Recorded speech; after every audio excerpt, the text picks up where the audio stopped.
Francis Ford Coppola's The Godfather, 1972, is often described as one of the greatest films ever made, but its importance goes far beyond its reputation. On the surface, it is a crime drama about an Italian-American mafia family, its business operations, internal conflicts, rivalries, betrayals, and succession struggles. Beneath that surface, however, the film is an examination of family, power, loyalty, identity, corruption, masculinity, immigration, capitalism, and the gradual transformation of an apparently ordinary man into a powerful criminal leader. The film stars Marlon Brando as Don Vito Corleone, Al Pacino as Michael Corleone, James Caan as Sonny Corleone, Robert Duvall as Tom Hagen, and Diane Keaton as Kay Adams. Based on Mario Puzo's novel and directed by Coppola, the movie transforms a gangster story into a tragedy about a family whose devotion to one another becomes inseparable from its system of violence and control.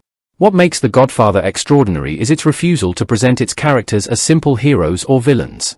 The Corleones commit terrible acts, yet the film spends considerable time showing their affection for one another, their traditions, their personal disappointments, and their vulnerabilities. This creates a disturbing moral complexity.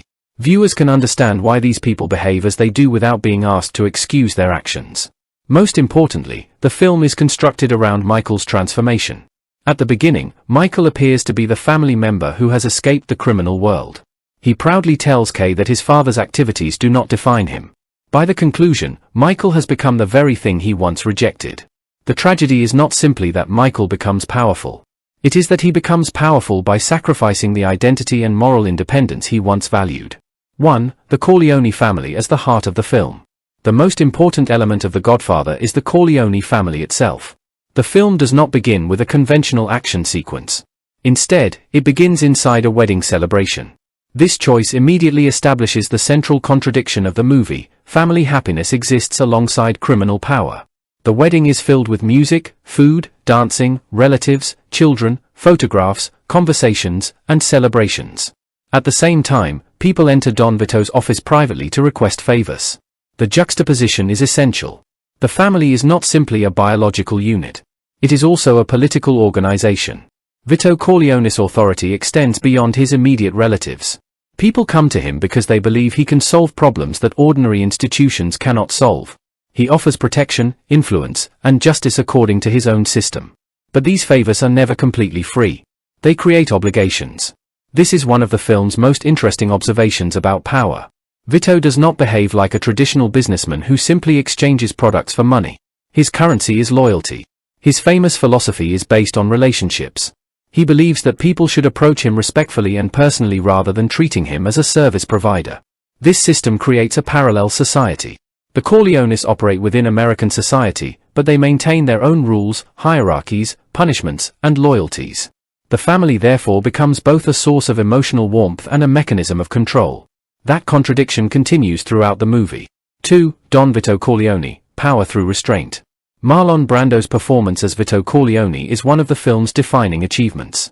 Vito is physically imposing but rarely behaves like a stereotypical gangster. He does not need to shout constantly or display violence to establish authority. His power comes from calmness. He listens. He pauses. He watches. He chooses his words carefully. That restraint makes him more intimidating. The film also makes Vito surprisingly affectionate. He loves his children, worries about his family, enjoys celebrations, and shows genuine emotional reactions. This humanity prevents him from becoming a cartoon villain. Yet Coppola never allows the audience to forget what Vito actually represents. His kindness exists within a violent system. Vito can be compassionate toward individuals while participating in an organization that uses intimidation and murder. This is an important moral contradiction. The film suggests that evil does not always appear as obvious cruelty. Sometimes it operates through loyalty, tradition, affection, and respectable social relationships. Vito's greatest strength is his ability to understand people. He knows that power is more stable when people voluntarily participate in it. Fear alone can produce rebellion. Loyalty creates durability. This philosophy separates Vito from some of the younger men around him. He understands that uncontrolled violence creates enemies. Sonny does not always understand this. 3. Michael Corleone, the real tragedy. Although Vito gives the film its title, Michael is arguably its central character. At the beginning, Michael is different from the rest of his family. He arrives at the wedding with Kay, and he explains his family's criminal activities almost as though he is describing something foreign. His attitude is essentially, That is my family, but it is not me. This distinction becomes crucial. Michael has joined the military. He has created an independent identity. He wants to live outside the Corleone organization. Coppola deliberately presents Michael as an outsider within his own family. His transformation therefore becomes more powerful. Michael does not initially seek criminal power. Instead, circumstances push him toward it. When Vito is attacked, Michael becomes emotionally involved. His father's near-death experience changes his perspective. Then the conflict escalates. Michael discovers that neutrality is becoming increasingly difficult. His decision to kill Sollozzo and McCluskey is the turning point. Before this moment, Michael is an observer. After it, he becomes a participant. The scene is especially important because Michael does not look like a traditional gangster. His transformation is internal before it becomes external. He is frightened. He hesitates. He understands the consequences. But he proceeds. The first murder permanently changes his relationship with the world. 4. The restaurant scene. Michael crosses the line. The restaurant sequence is one of the film's most important scenes because it represents Michael's psychological rebirth. Michael has been told exactly what he needs to do. He enters the restaurant knowing that he may be killing 2 men. The tension comes from silence rather than spectacle. The audience waits. Michael waits. The room becomes psychologically suffocating. When he retrieves the gun, the decision has already been made. The actual shooting is brief. But its meaning is enormous. Michael kills Sollozzo and McCluskey, then escapes. This moment destroys the old distinction between Michael and his family. He can no longer honestly say that he is different. The tragedy is that Michael commits the act partly because he believes it is necessary to protect his father and family. This creates one of the film's most powerful themes: violence can present itself as sacrifice. Michael does something terrible for what he believes is a noble reason. Once he crosses that line, however, further decisions become easier. One violent act requires another. One lie requires another. One betrayal creates another. The criminal world becomes a chain from which Michael increasingly cannot escape. 5. The meaning of family. Family is perhaps the most complicated theme in The Godfather. The Corleones genuinely love one another. This is important. If the family were simply abusive or emotionally empty, Michael's transformation would be less tragic. The family offers belonging. It provides protection. It gives Michael an identity. But the same family also demands loyalty. The message is essentially that family comes first. This sounds noble, but Coppola examines the dangerous side of that principle. What happens when loyalty to family conflicts with morality? What happens when protecting relatives requires harming innocent people? What happens when a person's identity becomes completely tied to an organization?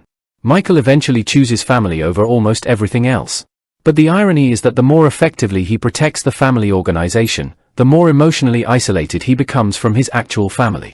By the end, Michael possesses tremendous authority, yet he has lost much of the innocence that once connected him to Kay. The family that he claims to protect becomes the very thing that destroys his personal relationships.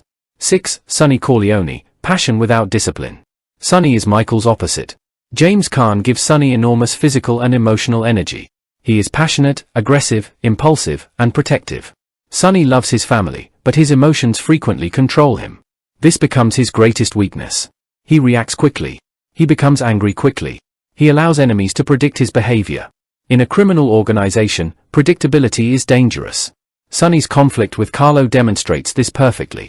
Carlo abuses Connie, and Sonny cannot tolerate it. His anger overwhelms his strategic judgment.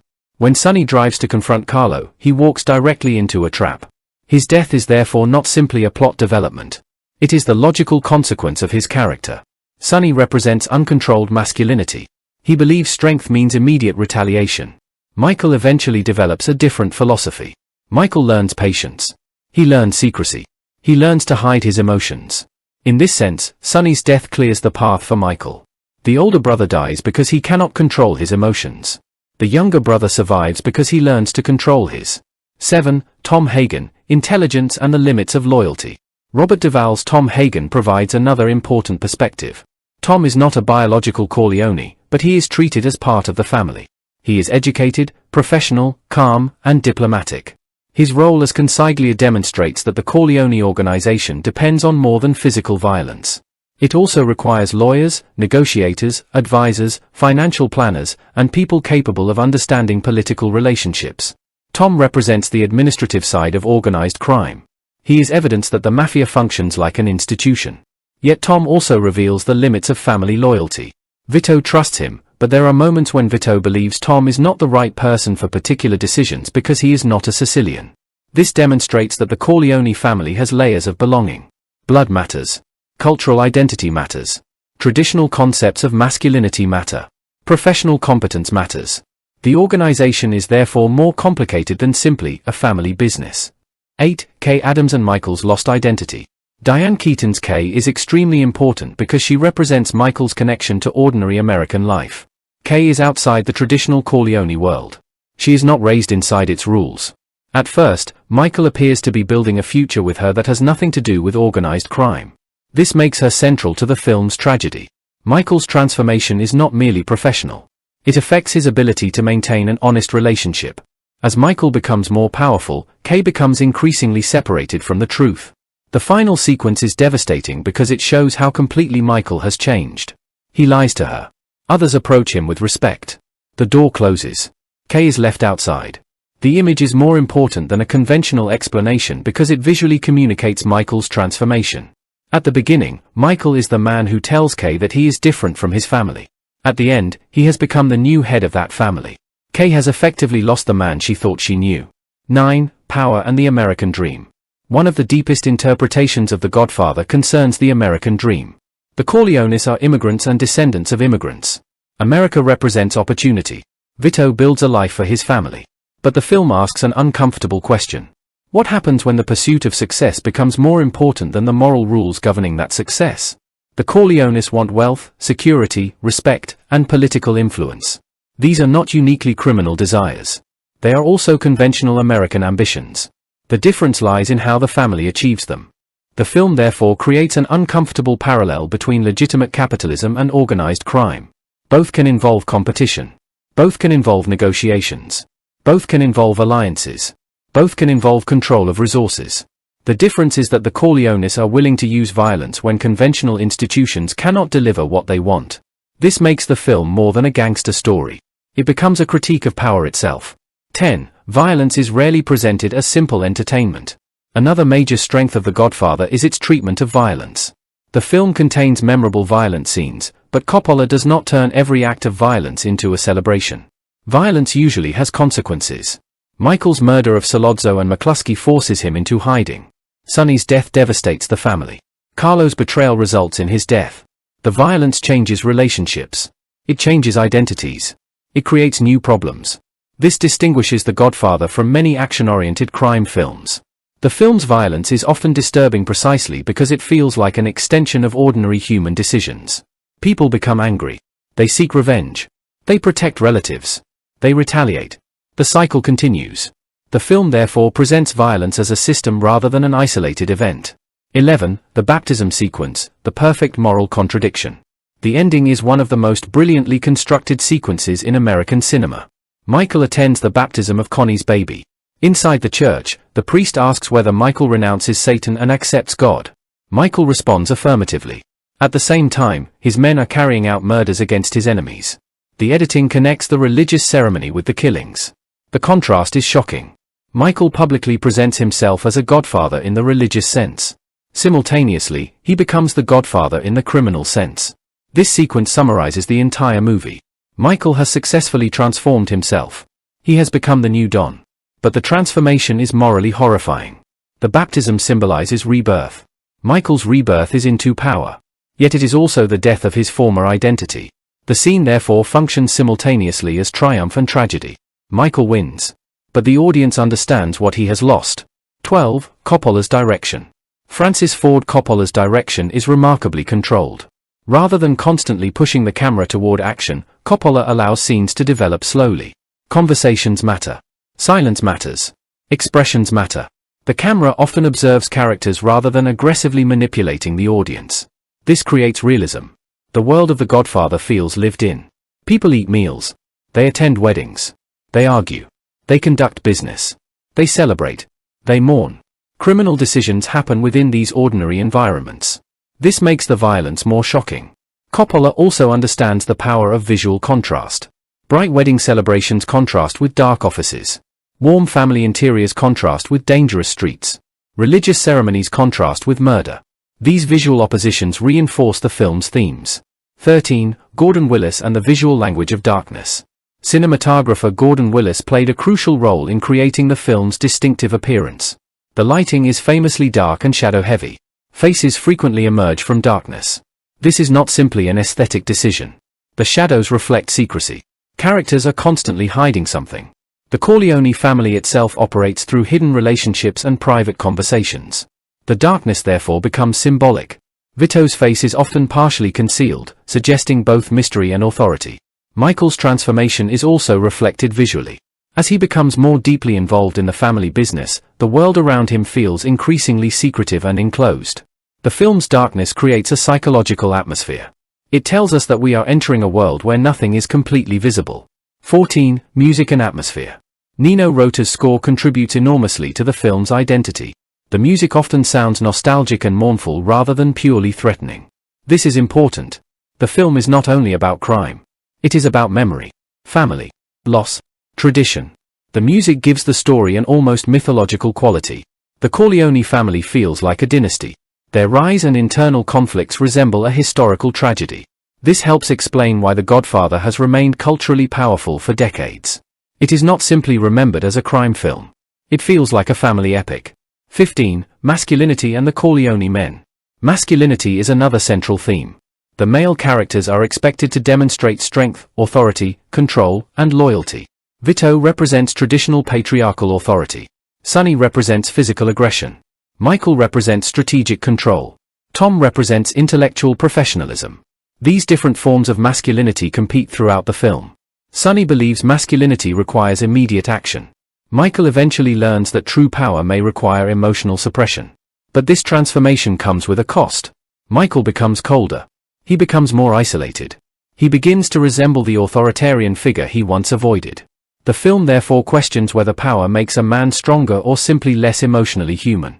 16. Tradition versus modernity. The film also explores the tension between old traditions and modern America. Vito belongs to an older generation. Michael belongs to a newer generation. Vito values personal relationships, loyalty, and tradition. Michael gradually moves toward a more modern, corporate approach. This becomes particularly important in the family's transition toward legitimate business. Michael's methods are more systematic. He thinks strategically. He plans years ahead. In a strange way, Michael modernizes the family. But modernization does not make the organization morally better. It makes it more efficient. That distinction is crucial. Michael does not necessarily eliminate corruption. He professionalizes it. 17. The tragedy of Michael's success. The ending becomes powerful because Michael succeeds. If Michael failed, the story would be much simpler. Instead, he becomes extremely effective. He eliminates his enemies. He consolidates power.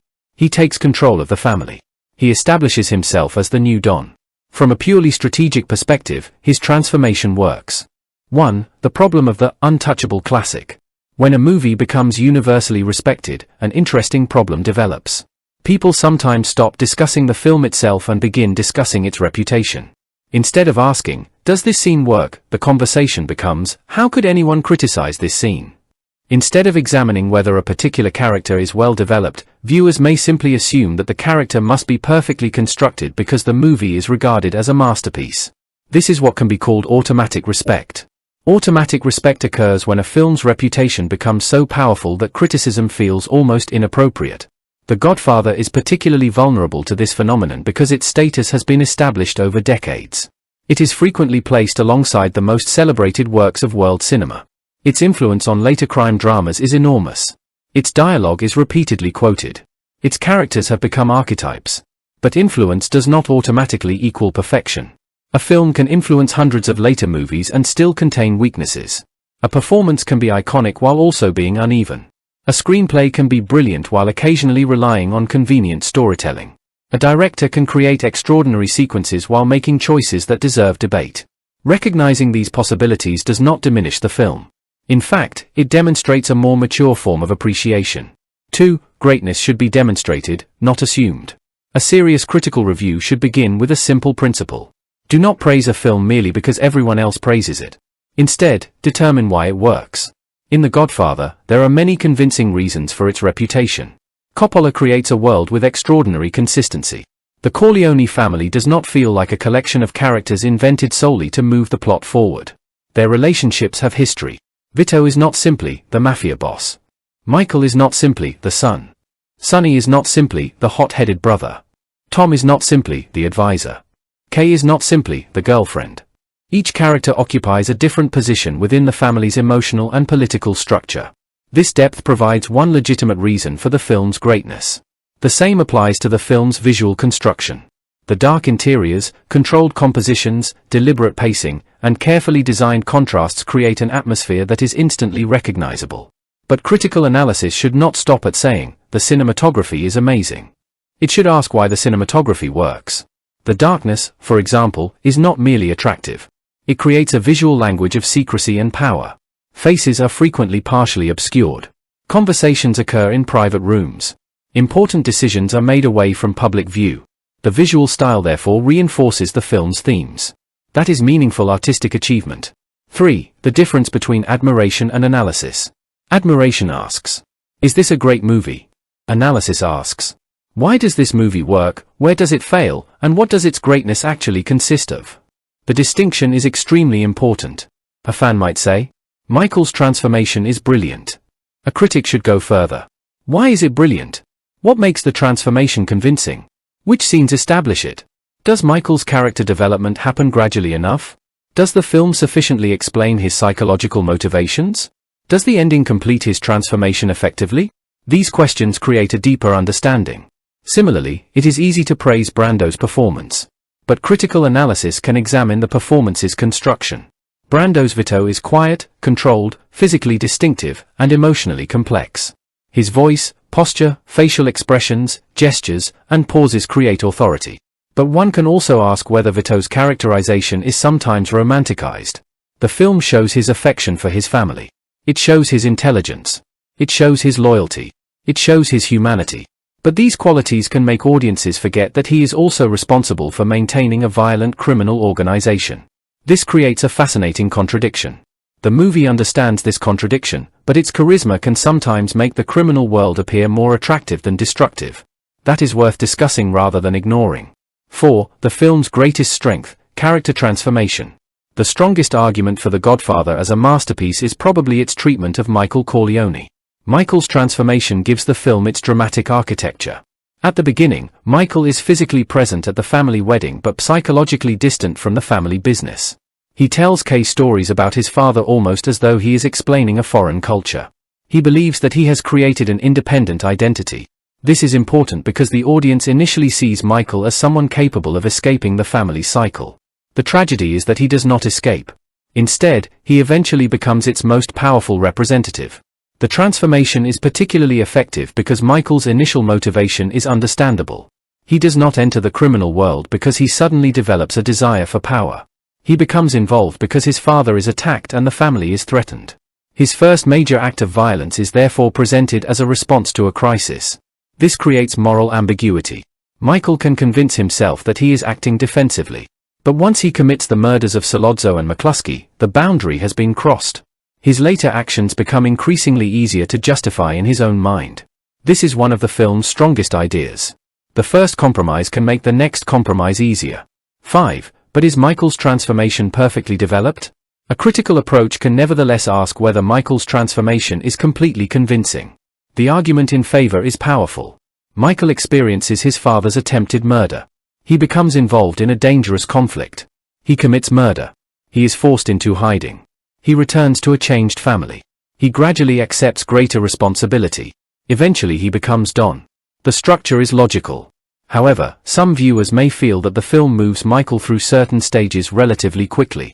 The movie is already dealing with a large number of characters and events. As a result, some aspects of Michael's internal psychological development are communicated visually or indirectly rather than explored explicitly. This is not necessarily a flaw. In fact, the restraint may be one reason the film feels sophisticated. But it is still a legitimate subject for criticism.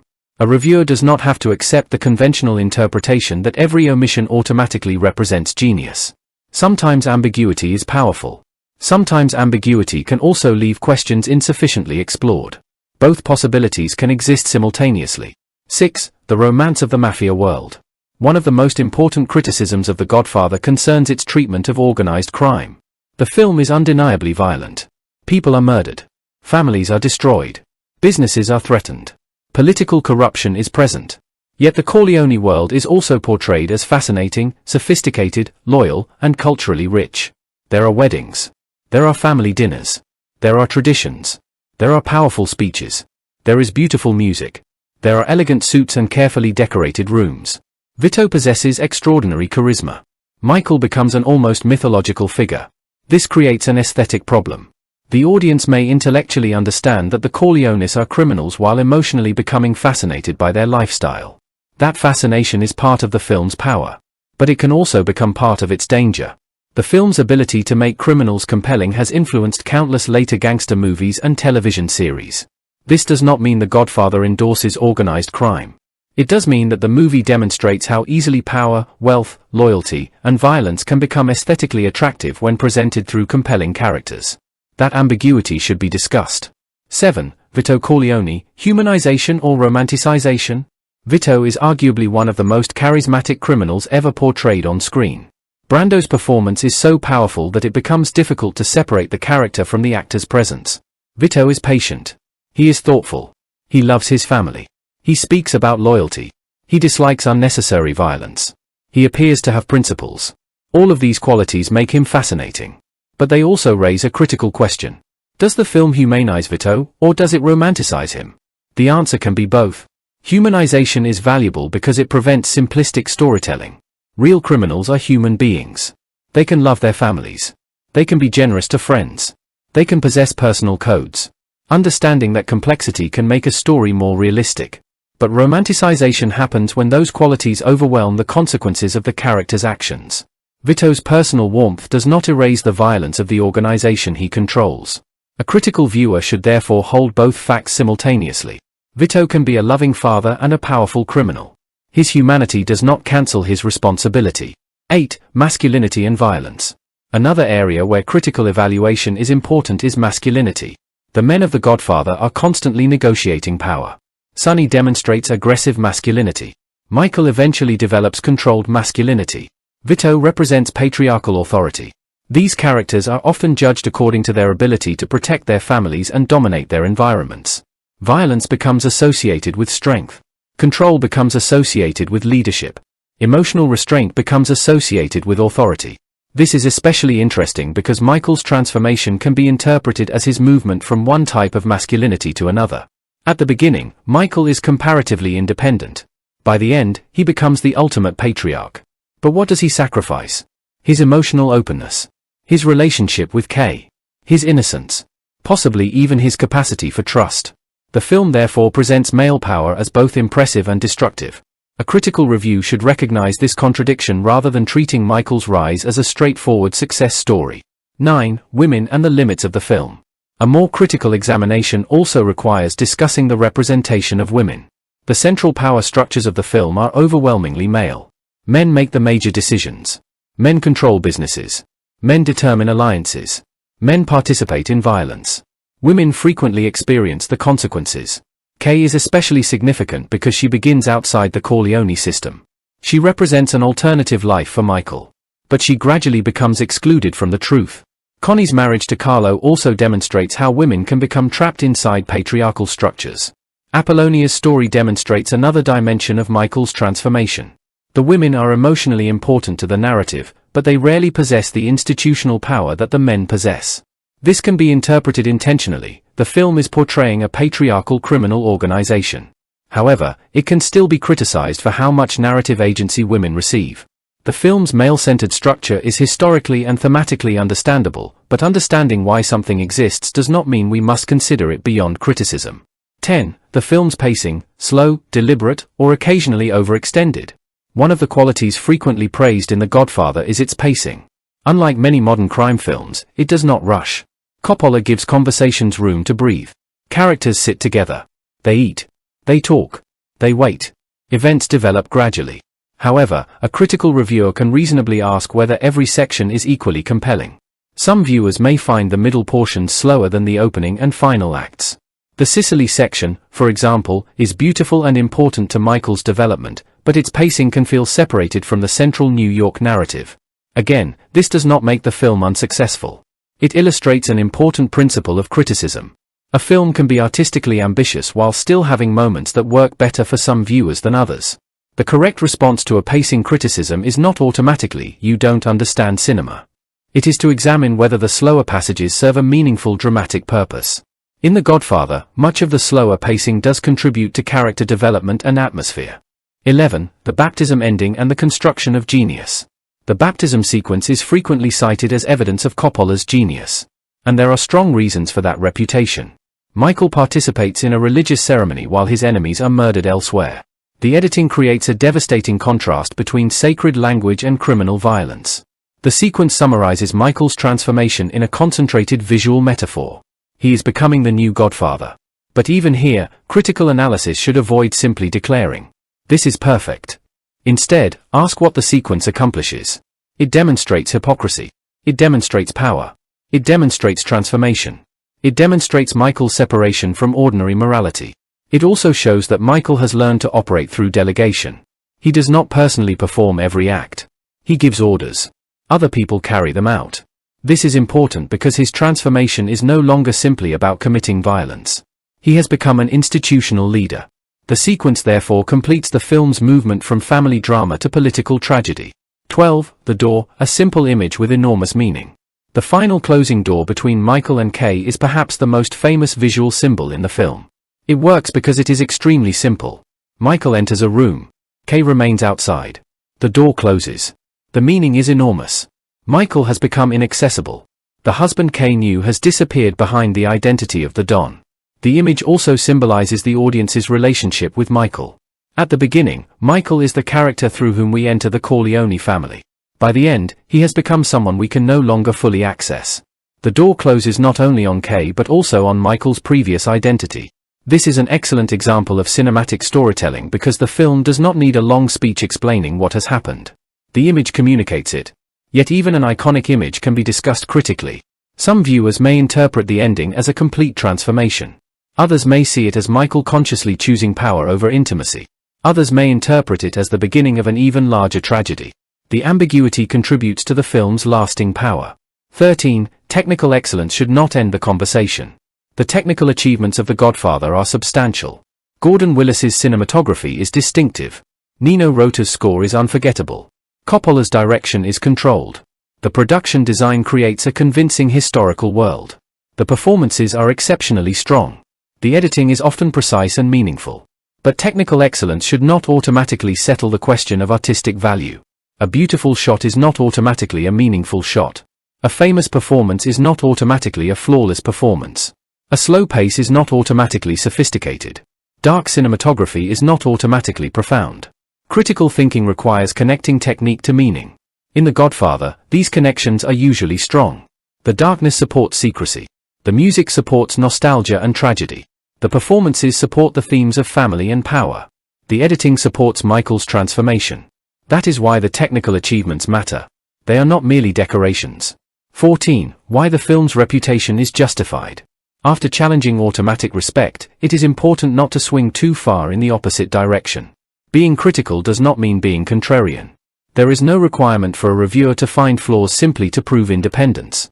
The Godfather genuinely deserves much of its reputation. Its influence is enormous. Its characters are deeply memorable. Its storytelling is structurally strong. Its performances remain remarkable. Its visual identity is distinctive. Its themes continue to invite interpretation. Its portrayal of power is sophisticated.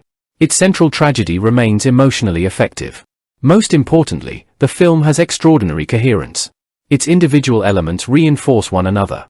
The family theme supports the power theme. The power theme supports Michael's transformation. Michael's transformation supports the ending. The ending reinforces the film's moral ambiguity. The visual style reinforces secrecy. The music reinforces memory and tragedy. The result is not merely a collection of excellent scenes. It is a unified cinematic work. That is one of the strongest arguments for its status as a masterpiece. 15. Why flawless is the wrong standard. Calling The Godfather flawless creates an unnecessary problem. No film needs to be flawless to be great. In fact, demanding perfection from art can make criticism less meaningful. The more useful question is, what does the film accomplish, and what are the limits of its accomplishment? The Godfather accomplishes an enormous amount. It turns a crime story into a family tragedy. It makes criminal power psychologically fascinating without completely removing its brutality. It creates one of cinema's most memorable character transformations. It establishes a visual and musical language that became highly influential. It balances intimate family drama with large-scale criminal conflict. Its limitations do not erase those accomplishments. Instead, they make the film more interesting to discuss. 16. The importance of revisiting canonical films. There is also a broader reason to resist automatic respect. Every generation watches old films differently. Audiences in the 1970s experienced The Godfather within a particular historical and cultural environment. Contemporary viewers bring different expectations. Modern audiences are more likely to question representation, gender roles, romanticization of criminal lifestyles, patriarchal structures, and the relationship between violence and entertainment. That does not mean modern viewers are necessarily correct and earlier audiences were wrong. It means cinema changes when the audience changes. A classic should therefore remain open to reinterpretation. If a film is truly great, it should survive critical questioning. The Godfather does. Its reputation does not need protection from criticism. Its ideas are strong enough to withstand it. Conclusion: greatness without worship. The central thesis can ultimately be reduced to one important principle. The Godfather deserves enormous respect, but it does not require unquestioning reverence. It is possible to recognize the film as a monumental achievement while examining its weaknesses. It is possible to admire Marlon Brando's performance while discussing the romanticization of Vito Corleone. It is possible to praise Al Pacino's transformation while questioning whether every stage of Michael's psychological development receives equal exploration. It is possible to admire Coppola's direction while discussing pacing. It is possible to celebrate the film's treatment of family while examining its patriarchal structure. It is possible to appreciate the film's depiction of organized crime while questioning how seductive its world can appear. This balanced approach actually produces a stronger appreciation of the movie. The greatest danger in discussing a canonical film is confusing reputation with evidence. The Godfather should not be considered great simply because generations of people have called it great. It should be considered great because, when examined closely, it demonstrates remarkable control over character, atmosphere, storytelling, performance, visual composition, music, editing, and theme. At the same time, greatness does not mean perfection. The film has limitations. Some characters receive less depth than others. Women occupy a less powerful narrative position. The criminal world can become aesthetically seductive. Certain portions move slowly. Some aspects of Michael's psychological transformation invite debate. None of these observations destroys the film. Indeed, they make serious discussion of it more valuable. Ultimately, The Godfather remains powerful because it rewards both admiration and skepticism. It can be approached as a monument of cinema while still being treated as a work of art rather than a sacred object. That is perhaps the healthiest way to approach any classic. Do not reject it simply because everyone praises it. Do not praise it simply because everyone praises it. Watch it. Examine it. Question it. Understand why it works. Identify where it does not. Then decide what its greatness means to you. In that sense, The Godfather does not become smaller when subjected to criticism. It becomes larger, because the film proves capable of supporting decades of debate about family, violence, masculinity, morality, power, identity, and the American dream. Its status as a cinematic monument may be deserved. But the most meaningful respect we can give a masterpiece is not automatic agreement. The Godfather, 1972. Power, loyalty, family, and the transformation of Michael Corleone. Francis Ford Coppola's The Godfather, 1972, is often remembered as a gangster film, but its deeper subject is not simply organized crime. Beneath the murders, negotiations, rivalries, weddings, and family gatherings lies a much more complicated examination of power, loyalty, identity, and belonging. The film asks what happens when a family becomes so powerful that its private values begin replacing the laws and moral structures of the wider society. The Corleone family is simultaneously a refuge and a prison. It protects its members, gives them identity, provides emotional belonging, and offers security. Yet the same loyalty that holds the family together also demands obedience. Once someone becomes part of the Corleone system, leaving it becomes extraordinarily difficult. This contradiction is particularly important in the character of Michael Corleone. At the beginning, Michael is the family member who appears most capable of escaping the criminal world. He has served in the military, has his own ambitions, and tells Kay that he is not like his father. Yet the movie gradually transforms him into the family's most ruthless leader. His journey is therefore not simply a rise to power. It is a tragedy about how loyalty, fear, responsibility, and ambition can gradually destroy an individual's moral independence. At the same time, Vito Corleone demonstrates how criminal power can be normalized through family rituals. Violence is rarely presented as something completely separate from domestic life. Business discussions happen during weddings, funerals, dinners, and family gatherings. The result is a world in which crime does not appear as an isolated activity.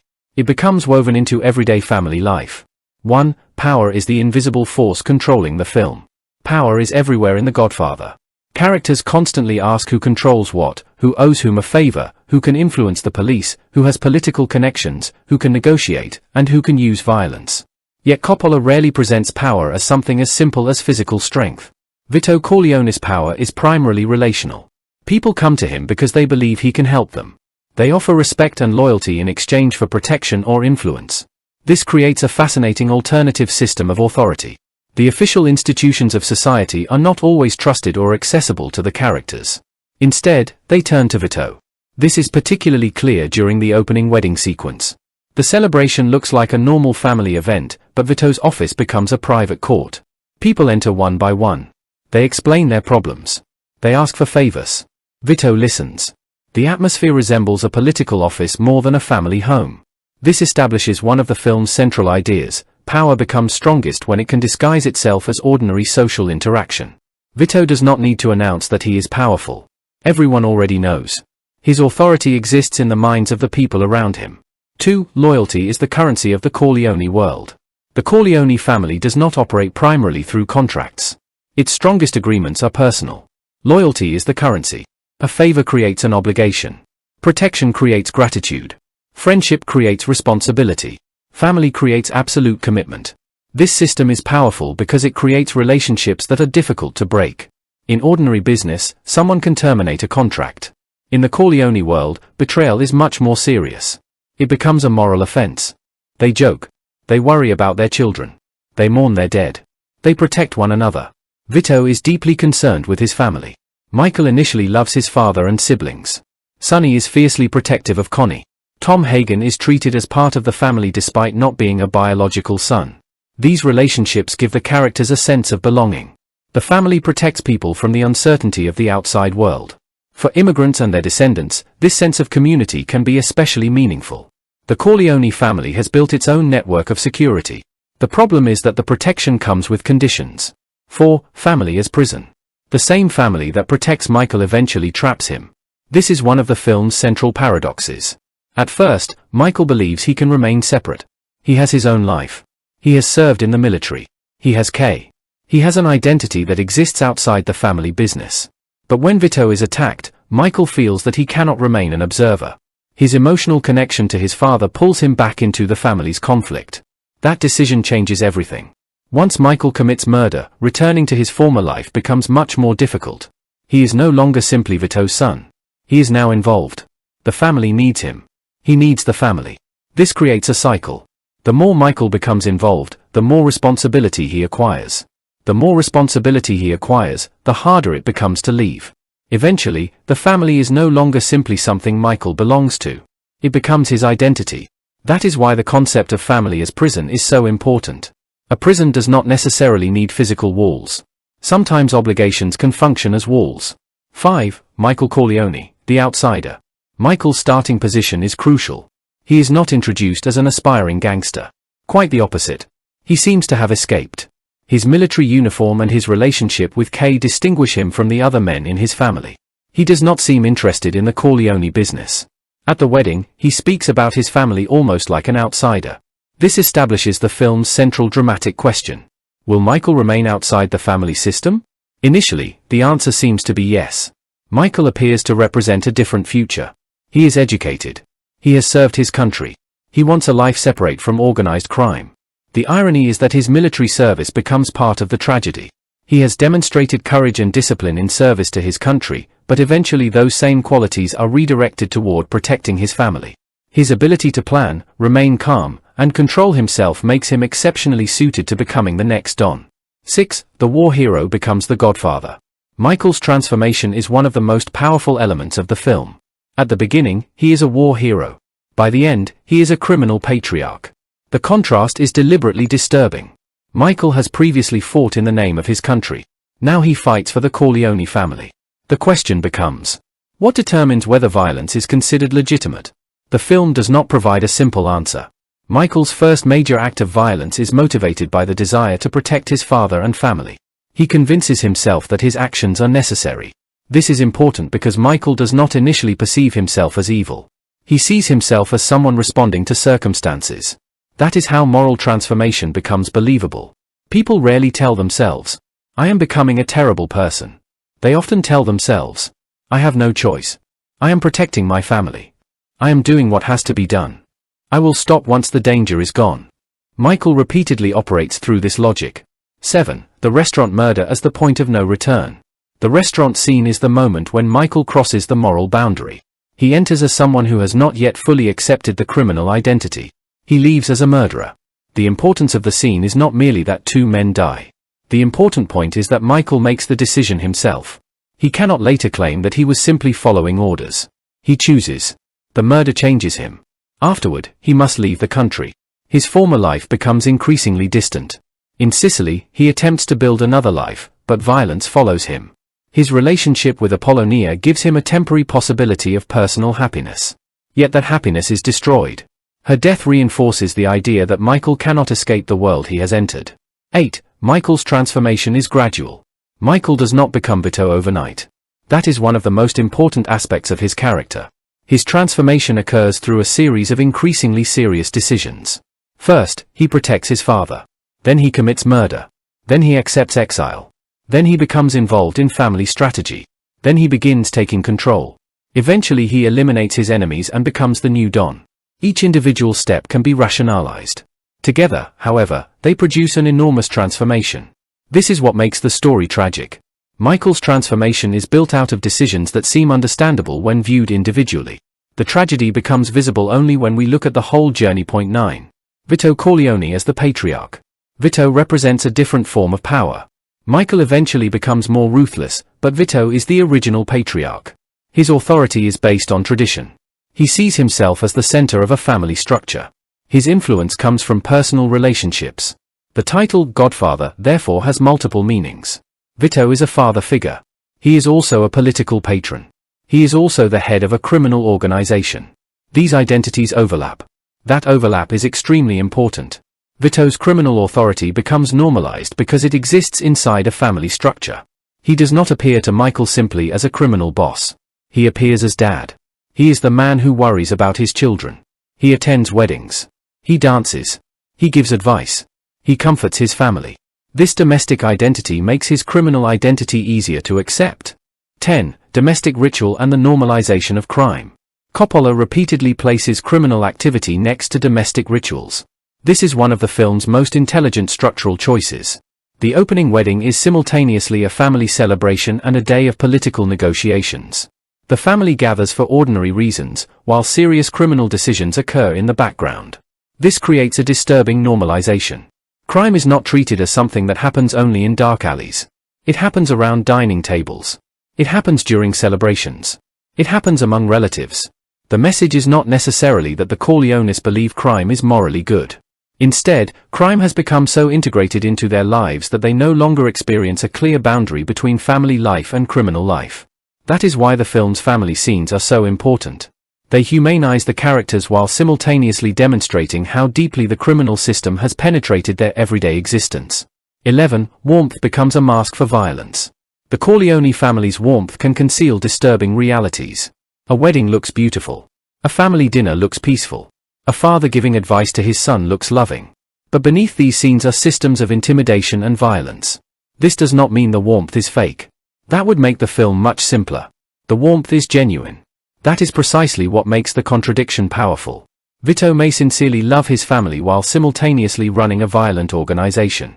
Michael may sincerely want to protect his relatives while becoming increasingly ruthless.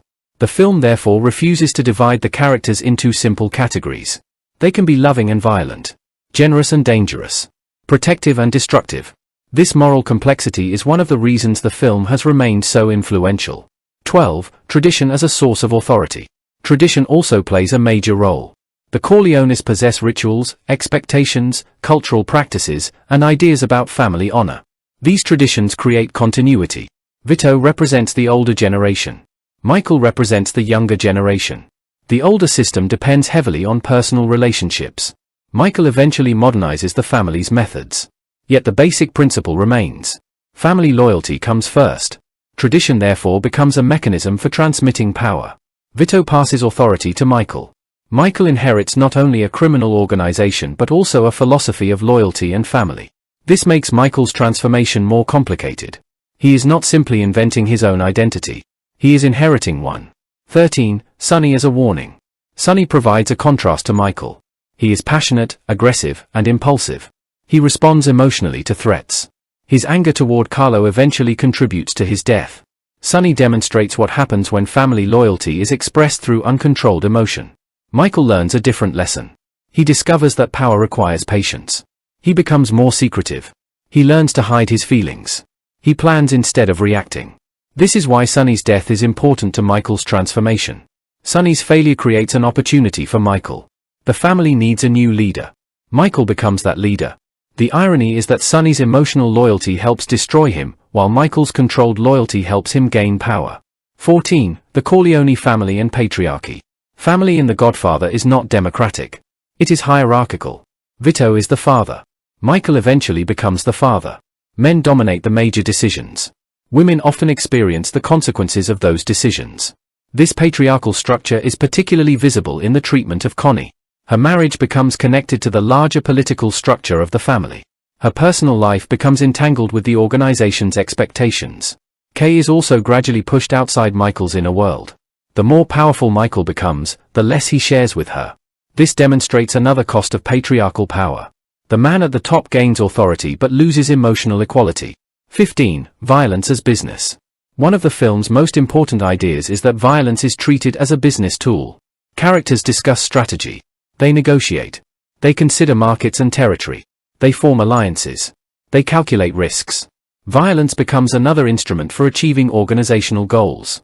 This is frightening precisely because it becomes rationalized. A murder is no longer presented simply as an emotional act. It can be discussed like a business decision. That transformation is visible in Michael. He increasingly approaches violence strategically. He does not necessarily enjoy it. He uses it. This makes him more dangerous than someone who acts purely out of rage. 16. Business as a mask for violence. The reverse is also true. Business can mask violence. The Corleone organization can present itself as a business empire. There are negotiations. There are investments. There are plans for expansion. The language of business gives criminal activity a veneer of legitimacy. This creates one of the film's most interesting contradictions. The characters may speak politely while discussing extremely violent consequences. A calm conversation can have deadly implications. Coppola uses this contrast repeatedly. The polite surface makes the underlying violence more disturbing. 17. The baptism sequence unites all the themes. The baptism sequence brings together almost every major theme in the film. Michael stands in a church. He becomes godfather to a child. The priest asks him about his faith and his rejection of evil. Michael answers as expected. At the same time, his enemies are being murdered. The sequence connects. Familiology and tradition, power, violence, hypocrisy, leadership, transformation. Michael is literally becoming a godfather. But he is also becoming the godfather. The child represents new life. Michael's criminal leadership represents a new phase of his life. The religious ceremony gives the sequence an additional layer of irony. Michael publicly rejects evil while privately ordering violence. The contrast is devastating. 18. The closing door and Michael's final transformation. The final image of the door closing between Michael and Kay completes the transformation. Kay remains outside. Michael is surrounded by his associates. He is now treated as the leader. The man who once insisted that he was different from his family has become the person at the center of the family organization. The door is therefore a symbolic boundary. On one side is Kay and the possibility of ordinary life. On the other side is Michael's new identity. The door closes. Michael has chosen. The tragedy is that he may believe he has chosen family. But he has also chosen power. And the two have become inseparable. Conclusion. The deepest themes of The Godfather are not simply about organized crime. They concern the complicated relationship between love and power. The Corleone family offers protection, identity, belonging, and emotional warmth. It is a refuge from the outside world. But that protection demands loyalty. Loyalty demands obedience. Obedience demands participation. Participation creates responsibility. Responsibility creates further violence. Eventually, the refuge becomes a prison. Michael Corleone's transformation captures this tragedy better than anything else in the film. He begins as an outsider, a war hero, and a young man determined to live separately from his father's criminal empire. Circumstances draw him back. His love for his father becomes his entry point into the world he once rejected. His first act of violence is justified as protection. Gradually, however, protection becomes power, power becomes responsibility, and responsibility becomes ruthless control. By the end, Michael has achieved what he once seemed determined to avoid. He has become the new Don. Vito's role is equally important because he demonstrates how criminal power can become normalized through domestic life. The Corleone organization does not exist in a separate universe. It exists alongside weddings, meals, celebrations, religious ceremonies, marriages, and family conversations. This is what makes the film so unsettling. Violence does not always announce itself as violence. Sometimes it arrives disguised as loyalty. Sometimes it appears as protection. Sometimes it is discussed as business. Sometimes it is hidden behind tradition. And sometimes it sits quietly at the dinner table. That is the fundamental contradiction at the center of The Godfather. The same family structures that create love and belonging can also become mechanisms for controlling people and perpetuating violence. Michael's tragedy is that he does not initially understand this distinction. He believes he can enter the family's world temporarily, protect the people he loves, and then return to normal life. Instead, the system changes him. He learns its language. He adopts its methods. He inherits its values. Eventually, he becomes its leader. The final door closes because Michael has crossed from one identity into another. The war hero is gone. The outsider is gone. The independent young man is gone. What remains is the Don. And that is why The Godfather remains much more than a gangster movie. It is a study of how power can hide inside love, how loyalty can become obligation, how tradition can normalize violence, and how a family. The Godfather, 1972 craft analysis, Gordon Willis's cinematography and Nino Rota's score. Francis Ford Coppola's The Godfather, 1972, is often praised for its performances, screenplay, characters, and influence on gangster cinema, but two artistic elements are especially important to understanding why the film feels so distinctive: Gordon Willis's cinematography and Nino Rota's music. These elements do much more than make the film attractive or memorable. They communicate character, mood, geography, history, power, loneliness, and tragedy. Willis's camera and lighting frequently tell the audience things that the dialogue never directly explains. Rota's score does something similar through sound, turning the Corleone family story into something that feels simultaneously intimate, nostalgic, romantic, and mournful. The remarkable achievement is that neither element simply accompanies the story. They become part of the story. Willis uses darkness and carefully controlled light to create a visual world in which people constantly conceal their intentions. New York has a crowded, institutional, urban atmosphere. Sicily is presented with a dreamlike sense of distance and memory. California has a different kind of openness and modernity. These locations do not merely provide backgrounds. They reflect different stages of Michael Corleone's transformation. Rota's score similarly refuses to behave like conventional action movie music. Instead of making the mafia world sound constantly threatening, it often sounds mournful and nostalgic. The central musical ideas suggest memory, family, lost innocence, and a world that is already disappearing. Together, cinematography and music create the emotional identity of The Godfather. 1. Gordon Willis, The Architecture of Darkness. Gordon Willis's cinematography is one of the defining features of The Godfather. The film's darkness is immediately noticeable. Characters frequently stand in rooms where their faces are partially hidden by shadows. Interiors are often illuminated selectively rather than evenly. Important conversations take place in environments where some parts of the frame remain almost completely dark. At first, this might appear to be simply a stylistic decision. It is much more than that. The darkness communicates secrecy. The Corleone family operates through information that is not publicly available. People know things that others do not know. Decisions are made behind closed doors. Alliances remain hidden. Betrayals occur without warning. The cinematography therefore creates a visual world in which nothing is completely exposed. Faces themselves become part of this language. When Vito's eyes disappear into shadow, the audience is reminded that there is always something inaccessible about him. He may be smiling. He may be speaking calmly. But the darkness suggests that the audience can never completely see inside him. That visual ambiguity is perfectly suited to a character whose power depends upon mystery and control. 2. Shadow as a symbol of power. In many films, darkness represents danger. In The Godfather, darkness often represents authority. This is an important distinction. Instead, darkness becomes associated with people who possess information and power. The person who knows more controls more. The person who can remain hidden has an advantage. The person who does not reveal his emotions becomes difficult to predict. Vito is an excellent example. His face is frequently presented with deep shadows around the eyes. This gives him an almost sculptural quality. The audience sees enough of his expression to understand him emotionally, but never quite enough to make him completely transparent. Michael gradually inherits this visual language. As Michael becomes more powerful, he increasingly appears in environments characterized by darkness and controlled lighting. This creates a visual progression. The cinematography is not simply showing Michael becoming the new Don. It is making him look like one. 3. The wedding, light and darkness existing together. The opening wedding is particularly important because it establishes the film's visual philosophy. Outside, the wedding is bright, crowded, energetic, and full of movement. People dance. Children play. Family members talk. Photographers take pictures. The atmosphere is festive. Inside Vito's office, however, the mood changes dramatically. The room is dark. The atmosphere is quiet. People speak privately. The contrast is immediate. Outside, family celebration. Inside, power and business. This contrast introduces one of the movie's major themes before the plot has even developed. The Corleone family has two identities. There is the public family, and there is the private organization. Willis makes this division visible. The bright exterior represents social life. The dark interior represents hidden power. Yet the two spaces exist simultaneously. That is precisely the point. The criminal organization is not separate from the family. It exists within it. 4. Lighting and Vito Corleone. Marlon Brando's performance would already be remarkable, but Willis's lighting intensifies it. Vito is frequently surrounded by darkness. His face emerges from the shadows rather than being fully exposed.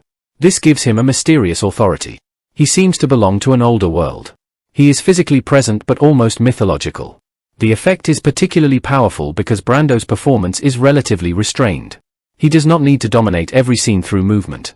The lighting helps create his authority.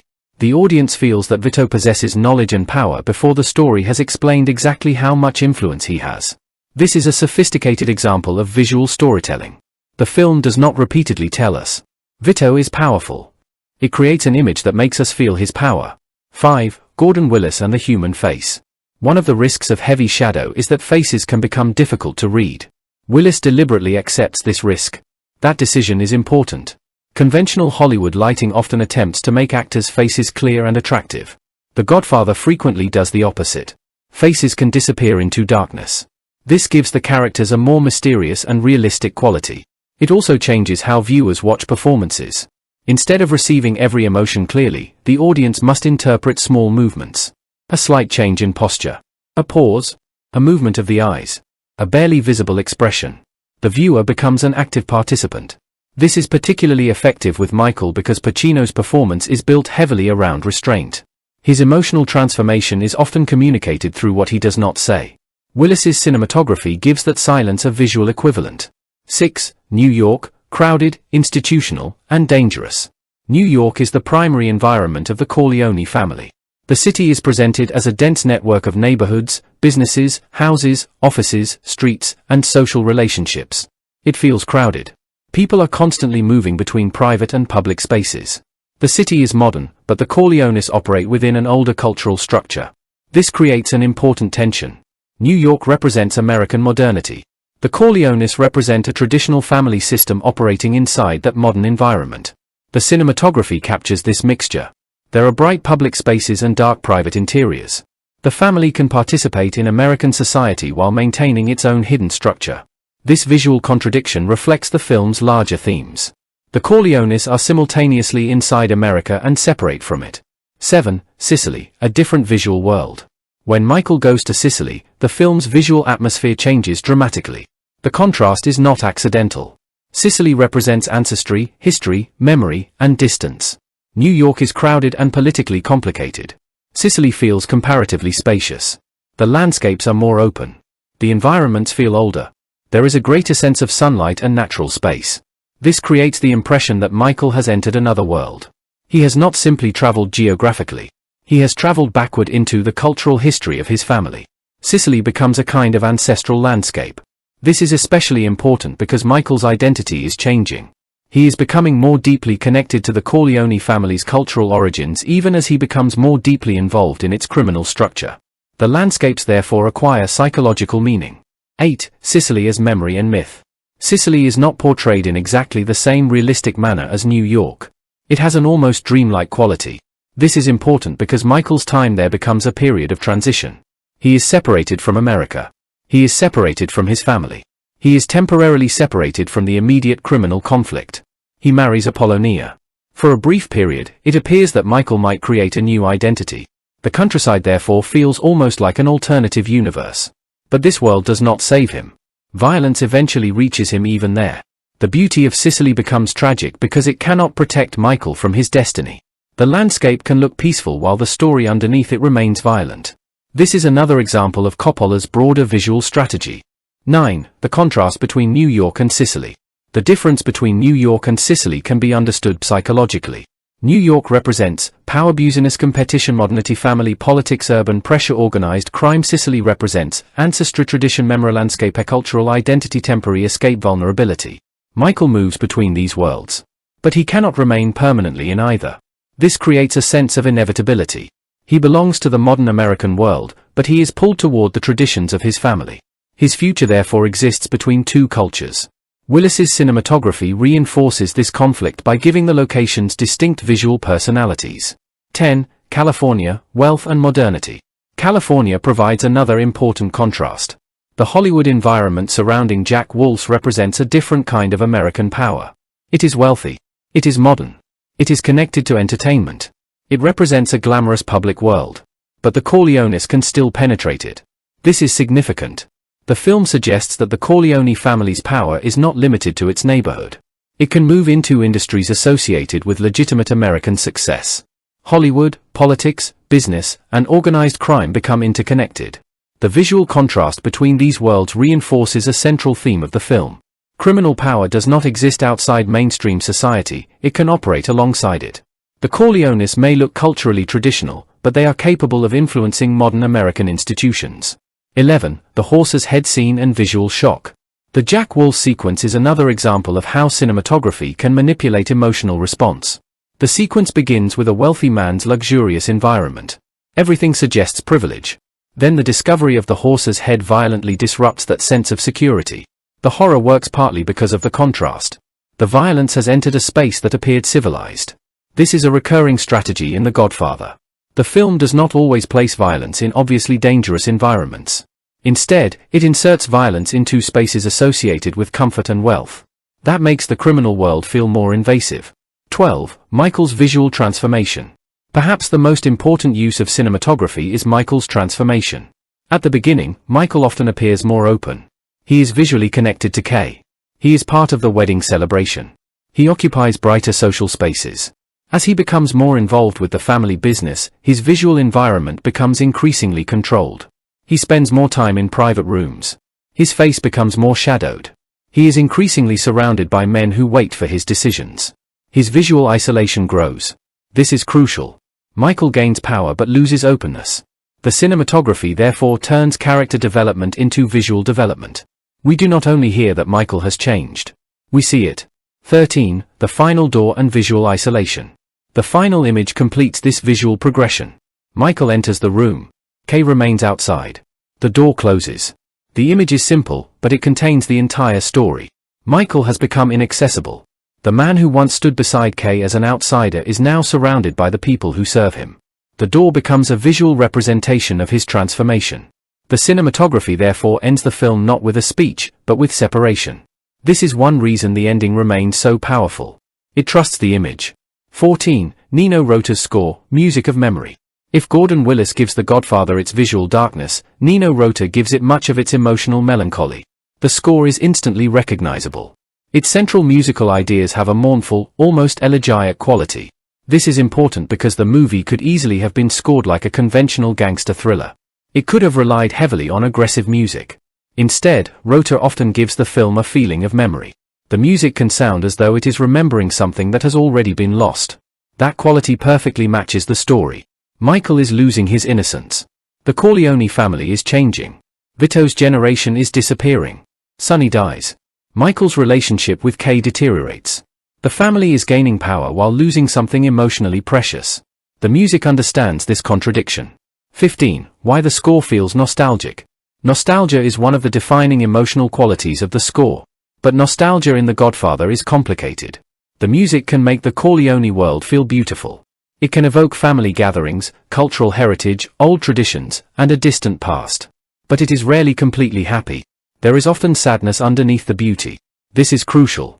The score does not simply say, "Remember these wonderful traditions."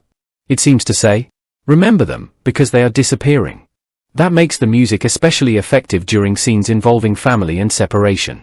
The Corleone family is powerful, but the world surrounding Vito is changing. The music captures that sense of historical transition. 16. The main theme and Vito Corleone. The famous main theme is strongly associated with Vito and the Corleone family. Its melody is mournful and dignified. It does not sound like the theme of a simple villain. That is intentional. Vito is not presented as a monster. He is presented as a patriarch. The music therefore reinforces his complexity. When the theme appears, the audience may feel affection, sadness, or nostalgia even while remembering what Vito represents. This is another example of the film's moral ambiguity. The music encourages emotional identification without necessarily providing moral approval. That distinction is important. 17. Music and the idea of family. The score is deeply connected to the theme of family. The music often gives family scenes emotional weight. A wedding can feel joyful but also nostalgic. A reunion can feel comforting but also temporary. A farewell can feel romantic and tragic at the same time. This means the score transforms ordinary events into emotionally significant ones. Family is never merely background. It is the emotional center of the story. The music makes that center audible. 18. Music and Michael's tragedy. The score also contributes to Michael's tragedy. Michael's transformation is not presented as a straightforward rise. If it were, the music could have become triumphant. Instead, much of the musical atmosphere remains melancholy. This is essential. Michael is becoming powerful. But the emotional tone tells us that this power has a price. He is losing something. The audience may not always be able to identify exactly what he is losing in a particular moment, but the music creates a feeling of impending tragedy. By the time Michael becomes Don, the audience understands that his victory is deeply compromised. 19. Music and Sicily. The Sicilian sequences demonstrate another aspect of Rota's approach. The music helps create the sense that Michael has entered a place connected to history and memory. The melodies evoke cultural identity rather than simply danger. This makes Sicily feel almost timeless. But because the audience knows Michael's story will eventually return to violence, the beauty becomes bittersweet. The music therefore participates in the film's treatment of Sicily as both homeland and temporary refuge. 20. Music versus violence. One of the most powerful effects in The Godfather comes from the contrast between beautiful music and disturbing events. The film can place emotionally warm or melancholic music alongside violence. This does something psychologically interesting. It prevents the audience from experiencing the violence as simple spectacle. Instead, the violence becomes part of a larger emotional world. A murder can be horrifying while the surrounding music reminds us of family, memory, or loss. This creates emotional complexity. The score does not necessarily tell us what to think morally. It tells us how deeply the event matters to the characters. 21. Silence is also part of the sound design. The importance of Rota's music becomes even clearer when we consider the moments when the film does not use it. Silence can be extremely powerful in The Godfather. The absence of music gives certain scenes a sense of realism and tension. Then, when the musical themes return, they have greater emotional impact. This creates a rhythm between sound and silence. Music can represent memory. Silence can represent immediate danger. Together, they create the film's emotional architecture. 22. Cinematography and music working together. The real achievement is not simply that Willis's images are beautiful and Rota's music is memorable. It is that the two elements reinforce each other. Willis gives the film darkness. Rota gives it melancholy. Willis creates secrecy. Rota creates memory. Willis makes Michael increasingly isolated visually. Rota makes his transformation emotionally tragic. Willis makes Sicily feel distant and almost timeless. Rota makes it feel culturally and emotionally significant. This combination gives The Godfather its unusual atmosphere. It feels like a crime story remembered as a family tragedy.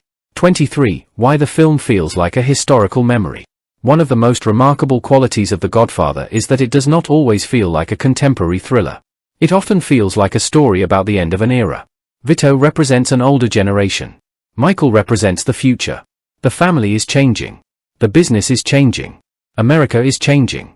The music contributes strongly to this historical feeling. The cinematography does too. The result is almost mythological. The Corleones begin to feel like a dynasty.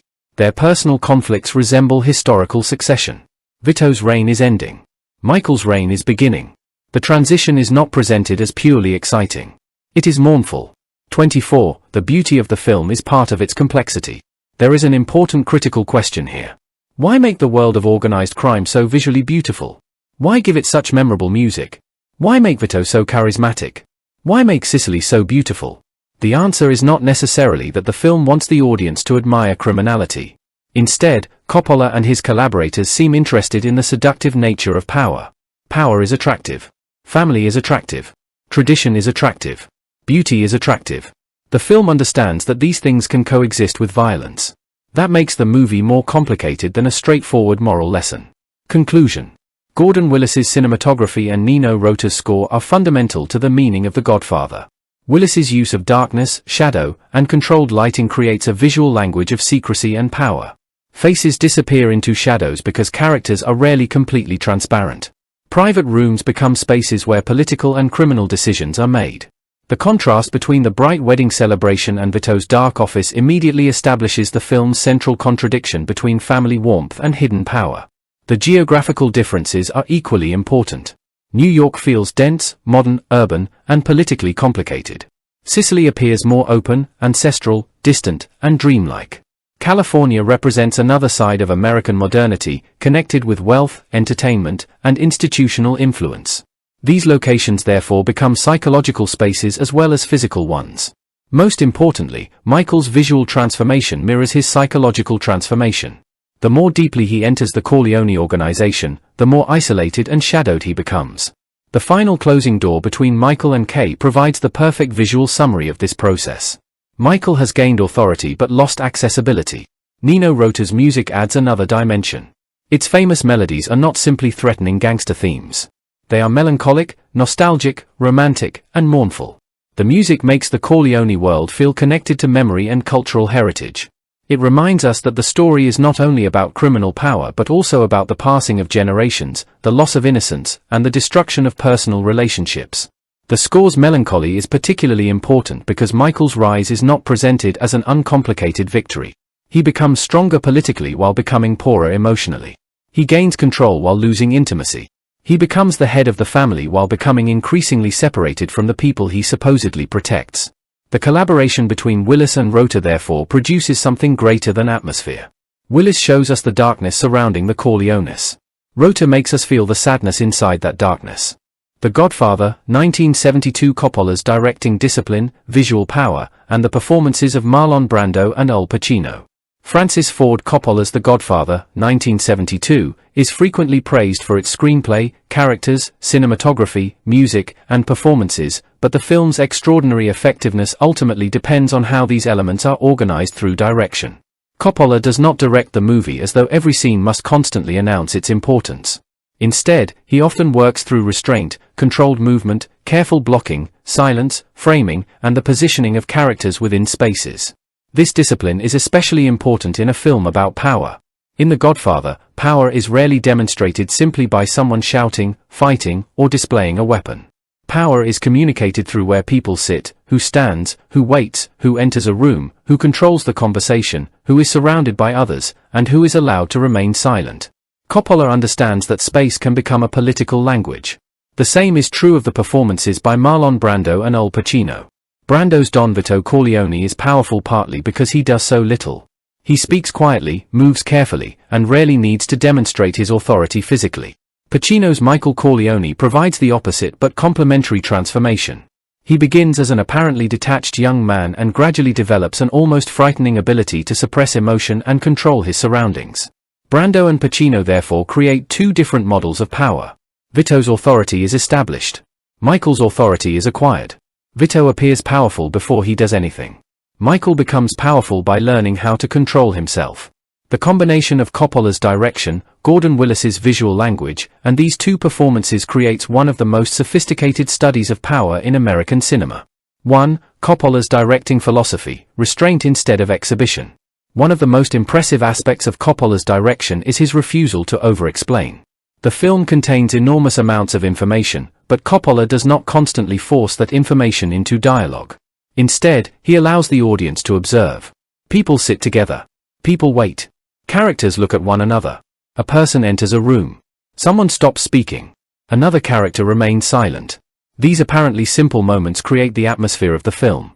This is directing through observation rather than constant explanation. Coppola understands that audiences can interpret behavior. He does not always need a character to say, "I am angry." The performance can communicate anger. He does not need someone to say, "Vito is powerful." The room can communicate it. He does not need Michael to announce, "I have changed." His posture, expression, relationships, and position within the frame demonstrate the transformation. This discipline is particularly important because The Godfather contains a large cast and a complicated narrative. Coppola could easily have allowed the movie to become overloaded with exposition. Instead, he frequently trusts the audience. 2. Blocking as a language of power. Blocking refers to the placement and movement of actors within a scene. In The Godfather, blocking is rarely accidental. Characters' positions communicate relationships. Consider Vito's office during the opening wedding. People come to Vito. They stand or sit before him. He remains relatively stationary. The visitor explains his problem. Vito listens. The arrangement immediately creates a hierarchy. The visitor is the person asking. Vito is the person who decides. The physical arrangement reinforces the social arrangement. Vito does not have to threaten anyone. The blocking already establishes his authority. This is one of Coppola's most important techniques. Power is shown spatially. 3. Vito at the center of the frame. Vito is frequently positioned as a visual center. Other characters orient themselves toward him. They speak to him. They wait for his response. They seek his approval. This creates the impression that the entire family structure revolves around him. Even when Vito is not physically dominating the screen, the scene often feels organized around his presence. This is especially effective because Brando does not play Vito as an aggressively physical character. He is not constantly moving. He does not need to pace. He does not need to shout. His stillness becomes power. The less Vito moves, the more noticeable every movement becomes. A small gesture can therefore carry enormous weight.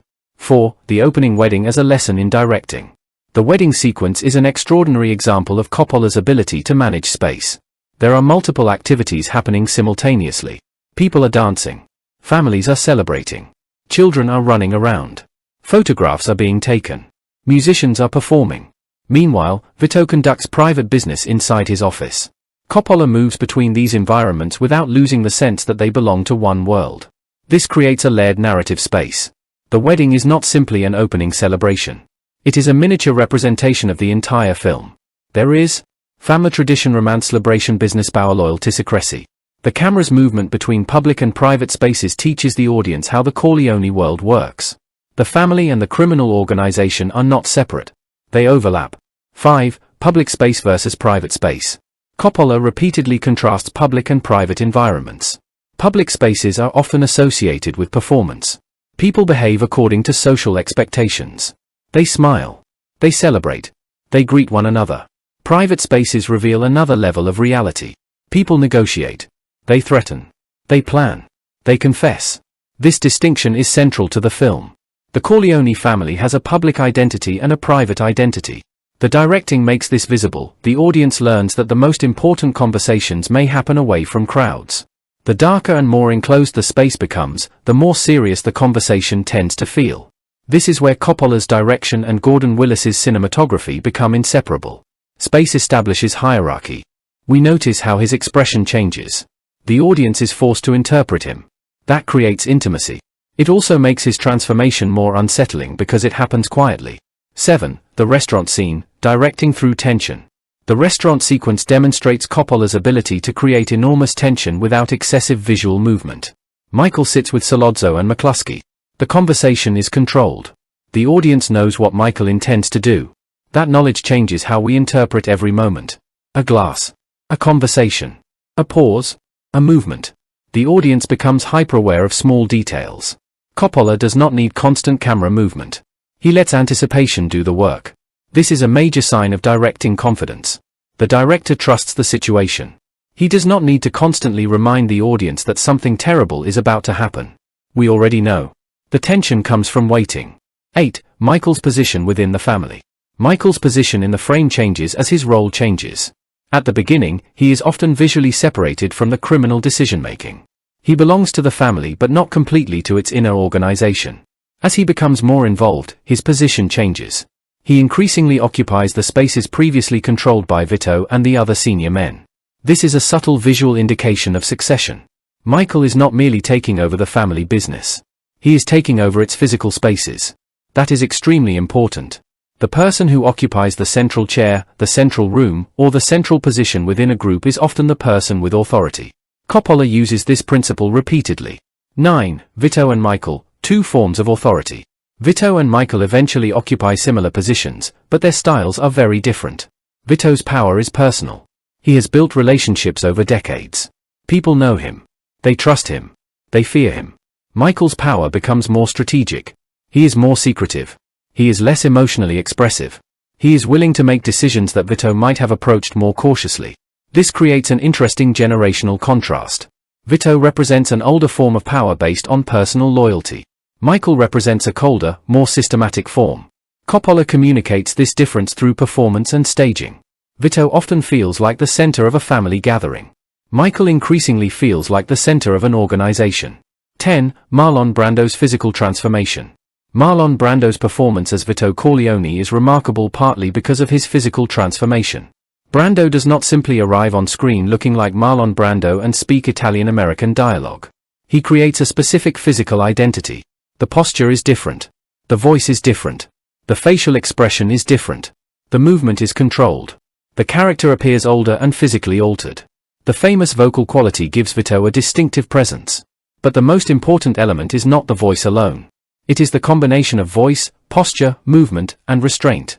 Brando turns Vito into a person who seems to carry decades of experience inside every gesture. 11. Brando's restraint. The performance is powerful because Brando rarely appears to be trying to demonstrate power. This is crucial. A weaker interpretation might have made Vito loud and aggressive. Brando instead creates authority through understatement. He listens. He pauses. He speaks softly. He occasionally becomes emotionally expressive, but those moments are more powerful because they are not constant. His restraint makes his anger meaningful. When Vito does become emotionally intense, the audience notices. The performance therefore operates through contrast. Silence makes speech powerful. Stillness makes movement meaningful. Calmness makes anger frightening. That is sophisticated acting. 12. The Godfather persona. Brando's Vito also develops a paternal identity. He is not merely a criminal boss. He is a father. This creates an important contradiction. His authority is simultaneously familial and criminal. Brando plays him with warmth toward his children. He can be affectionate. He can joke. He can show vulnerability. This makes the character psychologically complicated. The audience sees why people love him. But they also understand why people fear him. That combination is central to the film. Vito's power depends on both. If he were only feared, his family would become unstable. If he were only loved, his organization would be vulnerable. Brando makes both qualities believable. 13. The funeral and Vito's vulnerability. The film also allows us to see Vito outside his position of absolute authority. He is aging. He suffers. He loses his son Sonny. His physical vulnerability becomes more visible. This humanizes him. The great patriarch is still a human being. That is important because Michael's eventual succession becomes more believable. Power is temporary. Generations change. The father must eventually give way to the son. Brando's performance communicates this without requiring extensive exposition. 14. Al Pacino's Michael, a performance built on restraint. Al Pacino's performance is dramatically different from Brando's. Brando enters the film as an established authority. Pacino enters as an outsider. His performance therefore has to evolve. At the beginning, Michael is comparatively open. He appears relaxed around Kay. He is not constantly calculating. His body language is less controlled. As the story progresses, his expression becomes increasingly difficult to read. His face becomes quieter. His voice becomes more controlled. His movements become more deliberate. This is the physical manifestation of Michael's transformation. 15. Pacino's eyes. Pacino's eyes are particularly important. Michael frequently communicates through observation rather than speech. He watches people. He calculates. He listens. He absorbs information. This is particularly effective because Michael eventually becomes a character who reveals very little emotionally. The audience therefore watches his eyes for clues. Is he angry? Is he afraid? Has he already made a decision? Does he trust this person? Pacino allows uncertainty to remain. That makes Michael fascinating. 16. Michael's transformation through body language. Early Michael and late Michael appear physically different even though Pacino does not rely on dramatic physical transformation in the traditional sense. Early Michael appears more relaxed, emotionally accessible, interacts openly with Caan, occupies a less authoritative position. Later Michael stands more rigidly, speaks more deliberately, controls his expressions, dominates conversations through silence, occupies more central positions. The transformation is therefore psychological but also physical. Pacino communicates character development through increasingly controlled body language. 17. The power of Pacino's understatement. Pacino's performance is particularly effective because Michael does not behave like a stereotypical gangster. He does not constantly shout. He does not constantly threaten people. He rarely needs to explain his intentions. Instead, he becomes frightening because he becomes difficult to read. This is a crucial distinction. A loud person may be intimidating. A completely controlled person can be more frightening because you do not know what he will do. Michael learns this kind of control. The audience watches him acquire it. 18. The restaurant murder and Pacino's performance. Pacino's work in the restaurant sequence demonstrates this restraint beautifully. Michael is terrified. The audience can sense that. But he cannot allow his fear to control him. He waits. He thinks. He executes his plan. The actual act is sudden. The emotional aftermath is immediate. Michael has crossed a line. Pacino does not need a long monologue afterward. The transformation is already visible. His silence tells us more than a speech could. 19. Michael and Kay, two different performances. Pacino's work becomes even more meaningful when Michael is with Kay. Kay knows Michael as the man he was. Their relationship therefore becomes a measuring device for his transformation. When Michael speaks to Kay, the audience can compare his earlier openness with his later secrecy. Pacino gradually creates emotional distance. Michael becomes less accessible. He no longer explains himself. He expects Kay to trust him. This eventually produces the devastating final confrontation between truth and secrecy. Michael's performance therefore communicates not just power but alienation. 20. The final scene, Pacino's complete transformation. The final sequence demonstrates how much Pacino has changed. Michael is no longer the young man who stood beside Kay at the wedding. He is now surrounded by men who treat him as their leader. He accepts their respect. He participates in the rituals of power. His expression is controlled. He does not need to announce, "I am the new Don." The scene shows it. Pacino's restraint is therefore the final stage of the character's transformation. The more powerful Michael becomes, the less emotionally expressive he becomes. That is tragic. He gains authority while losing openness. 21. Brando and Pacino as generational opposites.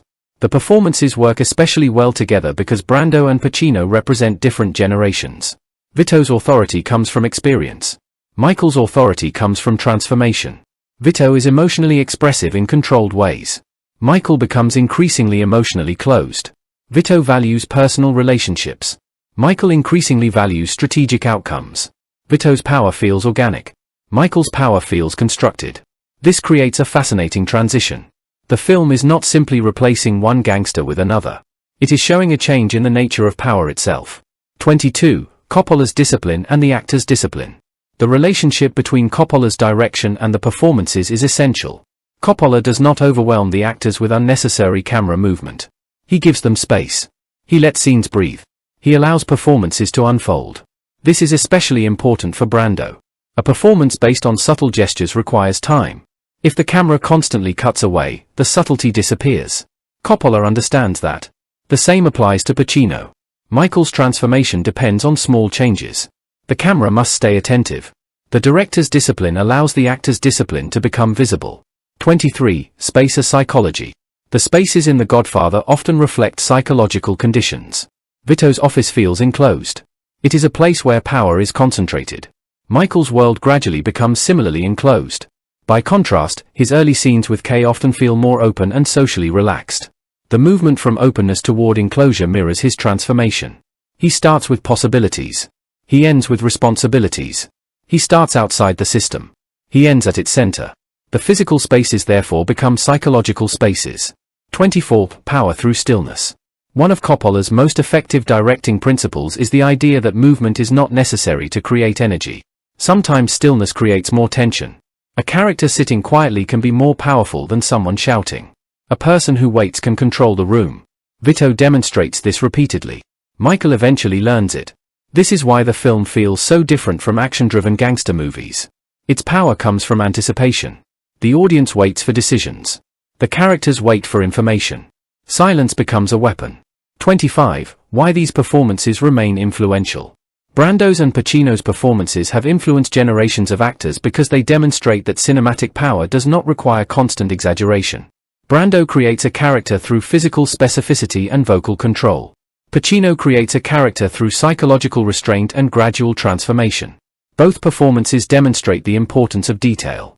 A gesture can communicate authority. A pause can communicate fear. A glance can communicate suspicion. Silence can communicate a decision. This is particularly valuable in a film where power is often exercised indirectly. Conclusion. Coppola's directing discipline and the performances of Marlon Brando and Al Pacino are fundamental to the greatness of The Godfather. Coppola understands that power can be communicated through space. Who sits where? Who stands? Who waits? Who enters? Who controls the conversation? Who remains silent? These questions become part of the film's visual storytelling. The opening wedding demonstrates this immediately. The bright public celebration exists alongside Vito's dark private office. Family and business occupy the same physical world. The blocking establishes Vito as the center of authority while the surrounding activity reinforces the scale of the Corleone network. As the story progresses, Michael increasingly occupies the spaces of power. His transformation therefore becomes visible through framing and positioning as well as dialogue. Marlon Brando's performance complements this approach perfectly. His Vito is physically transformed through posture, voice, movement, and appearance, but the most remarkable feature is restraint. Brando creates a patriarch who does not need to demonstrate his authority constantly. He possesses the kind of power that assumes obedience. Al Pacino provides a different kind of performance. Michael begins as an outsider, comparatively open and emotionally accessible. Gradually, he becomes controlled, secretive, and difficult to read. Pacino communicates this transformation through his eyes, posture, silence, and increasingly limited emotional expression. The result is a fascinating contrast. Vito controls the room because everyone already knows his power. Michael learns to control the room because he has learned how power works. Coppola's direction allows this distinction to emerge naturally. The film does not repeatedly tell us who is powerful. It shows us. It does not tell us that Michael has changed. It allows us to watch him change. It does not tell us that Vito is respected. It shows people coming to him, waiting for him, listening to him, and adjusting their behavior around him. This is directing at its most disciplined. The film's greatness therefore comes not merely from what happens in the story, but from how Coppola organizes bodies, faces, rooms, silence, movement, and performance into a visual language of power. And at the center of that language are Brando and Pacino. Brando represents established authority. Pacino represents acquired authority. Brando's stillness makes Vito formidable. Pacino's restraint makes Michael increasingly frightening. Together, their performances create the emotional and psychological foundation of the film's central tragedy. The son who begins by rejecting his father's world eventually becomes the most powerful version of it. That transformation is not achieved through exposition alone. The production history of The Godfather is almost as dramatic as the story that appears on screen. Before Francis Ford Coppola's film became one of the most celebrated movies in cinema history, it was a risky project surrounded by uncertainty. Paramount Pictures was concerned about money, schedule, casting, Coppola's approach to the material, and the possibility that the production could become an expensive failure. The film eventually became a massive commercial success, but its journey to the screen was far from smooth. At the center of the production was Mario Puzo's novel The Godfather, published in 1969. The novel became a major bestseller and attracted Hollywood attention. Paramount acquired the film rights, hoping to turn the property into a commercially successful gangster movie. But the studio and the eventual filmmakers had different ideas about what the adaptation should become. Paramount initially viewed the project largely through the lens of commercial filmmaking. The studio wanted a movie that could be produced efficiently, remain within budget, and appeal to a broad audience. Coppola, meanwhile, increasingly saw the material as something much larger, a story about family, immigration, American society, tradition, power, and the psychological transformation of Michael Corleone. That difference in perspective created many of the tensions surrounding the production. 1. Mario Puzo's novel as the foundation. The starting point for The Godfather was Mario Puzo's 1969 novel. Puzo had already written several works, but The Godfather became his breakthrough success. The novel presented the Corleone family as an extensive criminal organization surrounded by complicated personal relationships. It contained many characters, subplots, family histories, criminal conflicts, romantic relationships, and business dealings. This presented an obvious challenge for filmmaking. A novel has enormous freedom. It can move between characters. It can explain their thoughts. It can provide background information. It can spend pages describing relationships and histories. A movie cannot easily reproduce all of that. The filmmakers therefore had to determine what should remain and what should be removed. Coppola and Puzo eventually worked together on the screenplay, turning the large novel into a more focused cinematic narrative. One of the most important decisions was to emphasize the Corleone family's emotional story rather than treating the material simply as a catalogue of criminal activities. That choice would become fundamental to the film's identity. 2. Why Paramount wanted the film. Paramount Pictures saw commercial potential in the novel. The book had a strong audience. It contained crime, family conflict, romance, betrayal, violence, and dramatic characters. Those elements could potentially attract a large audience. But Paramount did not initially approach the project as though it were guaranteed to become an epic. The studio was concerned about costs. It also faced the challenge of turning a lengthy novel into a commercially manageable movie. There were questions about how much the film should cost, where it should be filmed, who should direct it, and who should play the major characters. The project therefore began with uncertainty.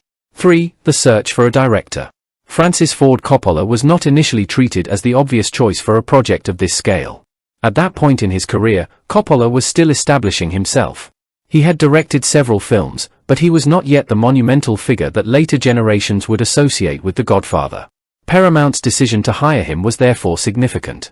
The film was produced on a budget of roughly $6 million, a substantial amount for the project at the time. That figure is especially interesting when considering what the film eventually became. The movie's production was not simply expensive because of individual actors or action sequences. Much of the expense came from creating a convincing period world. The filmmakers had to recreate earlier decades of American life. Locations had to look historically appropriate. Costumes, cars, interiors, streets, props, and production design all contributed to the period atmosphere. Coppola wanted the audience to feel that they were entering a specific historical world. That required careful production planning. 6. The casting struggle. Casting became one of the most controversial aspects of the production. Paramount and Coppola did not always agree about who should play the central characters. The studio was concerned with commercial considerations. Coppola had a more specific artistic vision. The role of Don Vito Corleone was particularly important. The actor needed to communicate age, authority, warmth, danger, intelligence, and emotional complexity. Coppola wanted Marlon Brando. That choice was controversial. Brando was already a legendary actor, but his career had also experienced major commercial and professional difficulties. Paramount had reservations. There were concerns about his reputation, his working methods, and whether he would be dependable for a major production. Coppola nevertheless believed that Brando was right for Vito. 7. Marlon Brando's audition. The story of Brando's screen test became one of the legendary elements of the film's production. Coppola wanted to demonstrate that Brando could transform himself into Vito. Brando famously experimented with his appearance and voice to create the character. He changed his physical presentation and developed the distinctive vocal style that became associated with Vito. The test helped persuade Paramount. This was a crucial moment. The actor who seemed risky on paper became one of the film's most important creative decisions. Brando's performance eventually became central to the movie's identity. 8. Al Pacino was also a controversial choice. Casting Michael Corleone created another major conflict. Coppola wanted Al Pacino. At the time, Pacino was not yet the internationally famous actor audiences know today. From the studio's perspective, casting an established star might have seemed safer. But Coppola saw something in Pacino that fit Michael. Michael needed to appear young, intelligent, physically understated, and capable of gradually becoming intimidating. Pacino could embody that transformation. The studio reportedly had concerns about him during production. This contributed to the broader tension between Coppola and Paramount. The casting of Pacino became one of the most consequential decisions in the entire production. 9. Coppola's near firing. The production became sufficiently difficult that Coppola faced the possibility of being removed as director. This is one of the most fascinating aspects of the film's history. The studio was concerned about the production's progress. There were disagreements over the casting.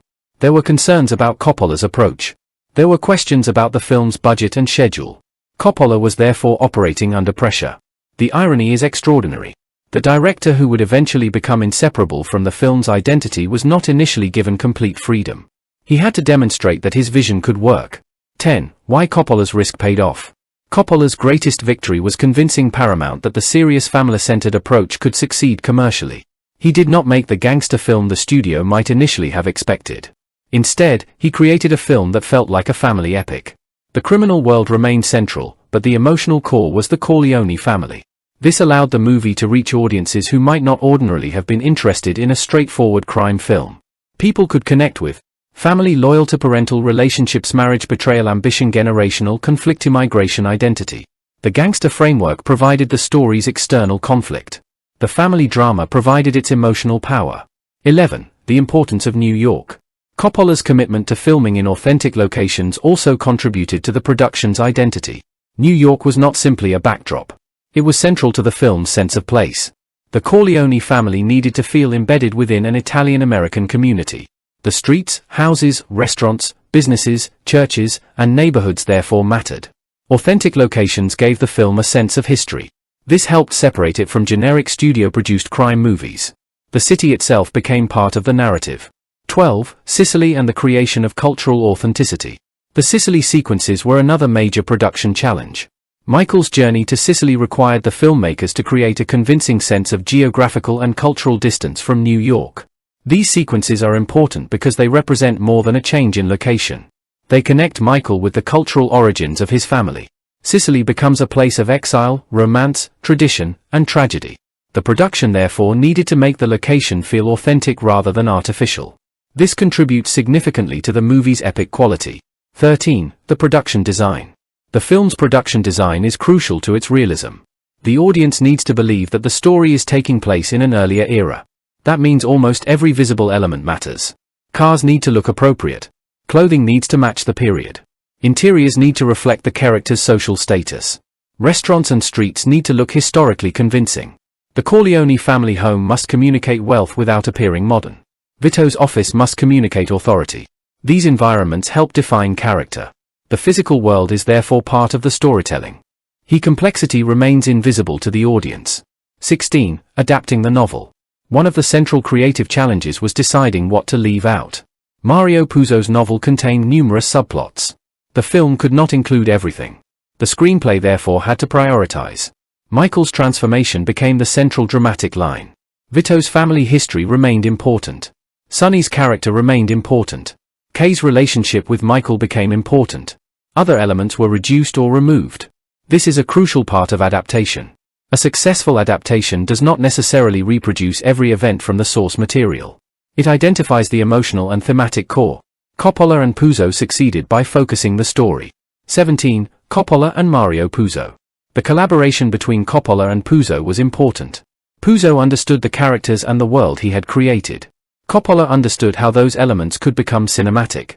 Their screenplay combined literary storytelling with visual storytelling. Dialogue remained important, but scenes were also constructed around images. The result is a screenplay that gives actors strong material while leaving space for visual interpretation. The relationship between Vito and Michael becomes particularly important. The father-son structure provides the emotional architecture of the entire story. 18. The film's deliberate pace. The production also allowed Coppola to create a film that was slower and more deliberate than many crime movies. This was important because the story required the audience to understand relationships. If the film rushed from one murder to another, Michael's transformation would become less convincing. The audience needed time to see him as an outsider. They needed time to understand Vito. They needed time to see Sonny's personality. They needed time to experience the family environment. This patience ultimately became one of the film's strengths. 19. The risk of making a serious gangster film. Paramount's concerns were understandable. A movie centered around mafia characters was not automatically guaranteed to become a mainstream phenomenon. There was a risk that it might be too violent. There was a risk that it might be too long. There was a risk that its cultural specificity might limit its audience. There was also a risk that the studio's investment would not be recovered. Coppola nevertheless pursued a serious approach. The film became something broader than a gangster movie. That broadened its appeal. 20. The release and initial impact. When The Godfather was released in 1972, its impact was enormous. Audiences responded strongly. The film became a major commercial success.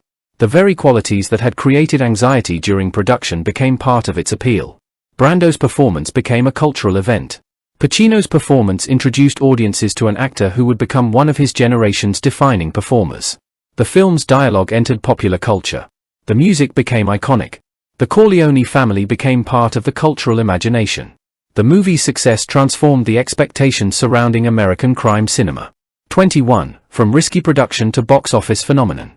The financial story is particularly remarkable. A film produced for roughly $6 million became a massive box office success.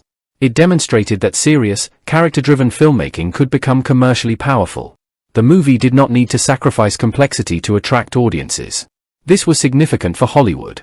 The film's success encouraged studios and filmmakers to take crime dramas more seriously. It also helped demonstrate that an adult-oriented drama could become a mainstream event. The movie's financial success therefore mattered beyond Paramount. It influenced the industry. 22. The importance of word of mouth. The film's success was also supported by audience enthusiasm. People talked about it. They recommended it. Its characters became memorable. The experience of watching the movie became part of popular culture. This helped extend its commercial life. Rather than being a film audiences watched once and forgot, The Godfather became a movie people returned to. Its longevity helped transform box office success into cultural legacy. 23. The transformation of Al Pacino's career. Pacino's casting was initially controversial, but the success of The Godfather changed his career dramatically. Michael Corleone became one of cinema's most recognizable characters. Pacino demonstrated that he could communicate enormous dramatic intensity without constant theatricality. His performance became especially important because Michael's transformation provides the emotional center of the film. The production's willingness to take a risk on a relatively less established actor therefore paid enormous creative dividends. 24. Brando's career and Vito Corleone. Brando's performance also became central to the film's identity. Vito Corleone became one of his most famous roles. The performance demonstrated that Brando could still create a deeply memorable screen character through subtlety and transformation. The physical and vocal choices became widely imitated. But the original performance remains distinctive because it feels specific rather than generic. Brando did not simply create a mafia boss. He created Vito. That specificity contributed to the film's success. 25. The studio's greatest lesson. Perhaps the biggest lesson from the production history is that artistic risk sometimes produces commercial success precisely because it creates something distinctive. Paramount initially worried about many of Coppola's decisions. Yet those same decisions eventually helped differentiate the film. The casting risks produced iconic performances. The darker cinematography created a distinctive visual identity. The emphasis on family created emotional depth. The historical setting created authenticity. The slower pacing allowed character development. The serious tone gave the film lasting cultural significance. In other words, the film succeeded not because it eliminated risk but because its risks created its identity. Francis Ford Coppola's The Godfather, 1972, occupies an unusual position in film history. It is simultaneously a hugely successful commercial movie, an award-winning drama, a landmark of American cinema, a defining gangster film, and one of the most influential works in popular culture. Its reputation, however, is worth examining critically. The film is so universally celebrated that there is a tendency to treat its greatness as automatic. Yet its legacy becomes more interesting when we examine how that reputation was created, through awards, performances, critical recognition, preservation, influence on later filmmakers, changes in gangster cinema, and the enormous number of images, lines, characters, and situations that entered popular culture.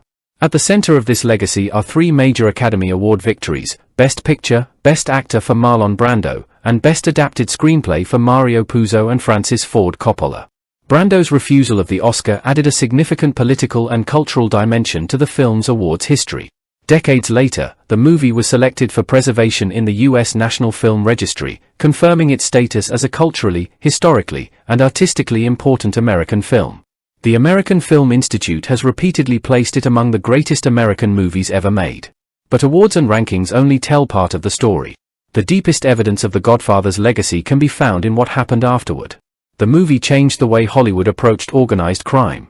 It influenced filmmakers, actors, television writers, novelists, advertisers, comedians, and musicians. Its visual language became recognizable. Its dialogue became quotable. Its characters became archetypes. Its depiction of family and criminal power became a reference point for countless later stories. Most importantly, The Godfather demonstrated that a gangster film could be simultaneously commercial entertainment, serious drama, cultural history, and artistic cinema. 1. The Academy Awards. Hollywood recognizes the film. The 45th Academy Awards were an important moment in the history of The Godfather. The film won 3 major Oscars. Best Picture, Best Actor for Marlon Brando, Best Adapted Screenplay for Mario Puzo and Francis Ford Coppola. These victories were significant because they demonstrated that the film had been accepted not merely as a successful gangster movie but as major dramatic filmmaking. Best Picture was particularly important. The award effectively placed The Godfather at the center of mainstream American cinema. The film had succeeded commercially, but the Best Picture victory confirmed that its artistic ambitions were also being recognized. This was an important moment for the gangster genre. Gangster movies had existed for decades, but The Godfather elevated the form. It demonstrated that stories about organized crime could be treated with the same seriousness normally associated with prestigious family dramas or historical films. 2. Best Picture, more than a genre victory. Winning Best Picture meant more than receiving another trophy. It changed the cultural status of the movie. A gangster movie could now become the film that Hollywood considered the year's most outstanding overall production. This mattered because genres often carry assumptions. Crime films can be dismissed as entertainment. Gangster movies can be viewed as violent spectacles. The Godfather challenged those categories. Its story involved murder, revenge, organized crime, and corruption, but the film was also concerned with family, migration, identity, fatherhood, marriage, loyalty, power, generational change, the American dream. The Best Picture award recognized this broader ambition. 3. Marlon Brando's Best Actor victory. Marlon Brando's performance as Vito Corleone was another major reason for the film's recognition. Brando's performance was unusual for a major gangster character. He did not rely on constant shouting or physical aggression. Instead, he used vocal control, posture, facial expression, pauses, movement, stillness, physical transformation. The result was a character who seemed powerful without constantly demonstrating power. His Oscar win confirmed the importance of this approach. Brando transformed Vito into a character who could be simultaneously intimidating, affectionate, manipulative, vulnerable, and paternal. That complexity helped redefine expectations for gangster performances. 4. Brando's refusal of the Oscar. One of the most famous moments in Academy Awards history occurred when Brando refused to accept his Oscar. Instead of appearing at the ceremony, Brando sent Sachin Littlefeather to decline the award on his behalf. The statement was connected to his protest against the treatment and representation of Native Americans in the American film industry and broader society. This moment became part of the cultural history surrounding The Godfather. It is important to distinguish between the movie's achievement and the political statement surrounding the award. The film itself concerns organized crime and Italian-American identity. Brando's Oscar refusal introduced an entirely different political conversation. The incident demonstrated that major Hollywood awards could become platforms for public protest. It also meant that Brando's performance became associated not only with acting history but with one of the most memorable Oscar controversies of the era. Mario Puzo and Francis Ford Coppola won the Academy Award for Best Adapted Screenplay.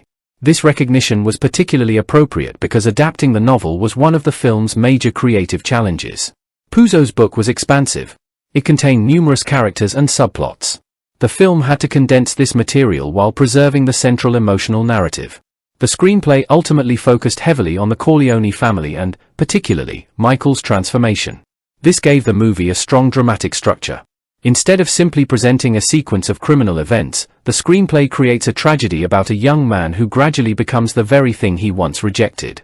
That transformation gives the film its narrative power. 6. The National Film Registry. The movie's importance was later confirmed by its preservation in the U.S. National Film Registry. The National Film Registry was created to identify films that are considered culturally, historically, or aesthetically significant. The Godfather was selected for preservation in 1990. 7. Why preservation matters. Preservation is particularly important for a film such as The Godfather because cinema is vulnerable to time. Film stock deteriorates. Original materials can become damaged. Historical films can become difficult to exhibit properly. Preservation ensures that future generations can continue to experience the movie. But there is also a symbolic dimension. When a film enters a national archive, it becomes part of an official cultural memory. The country is effectively saying, "This film tells us something important about who we were, how we understood ourselves, and what American cinema was capable of producing." That makes The Godfather's registry status an important part of its legacy. 8. The American Film Institute. The American Film Institute has repeatedly recognized The Godfather as one of the greatest American films. Its position in AFI's rankings has been particularly significant. The film has consistently appeared near the very top of lists celebrating American cinema. This matters because AFI rankings influence popular understanding of film history. They introduce older movies to new generations. A young viewer who might never encounter a 1970s gangster film can discover The Godfather through its reputation as a landmark.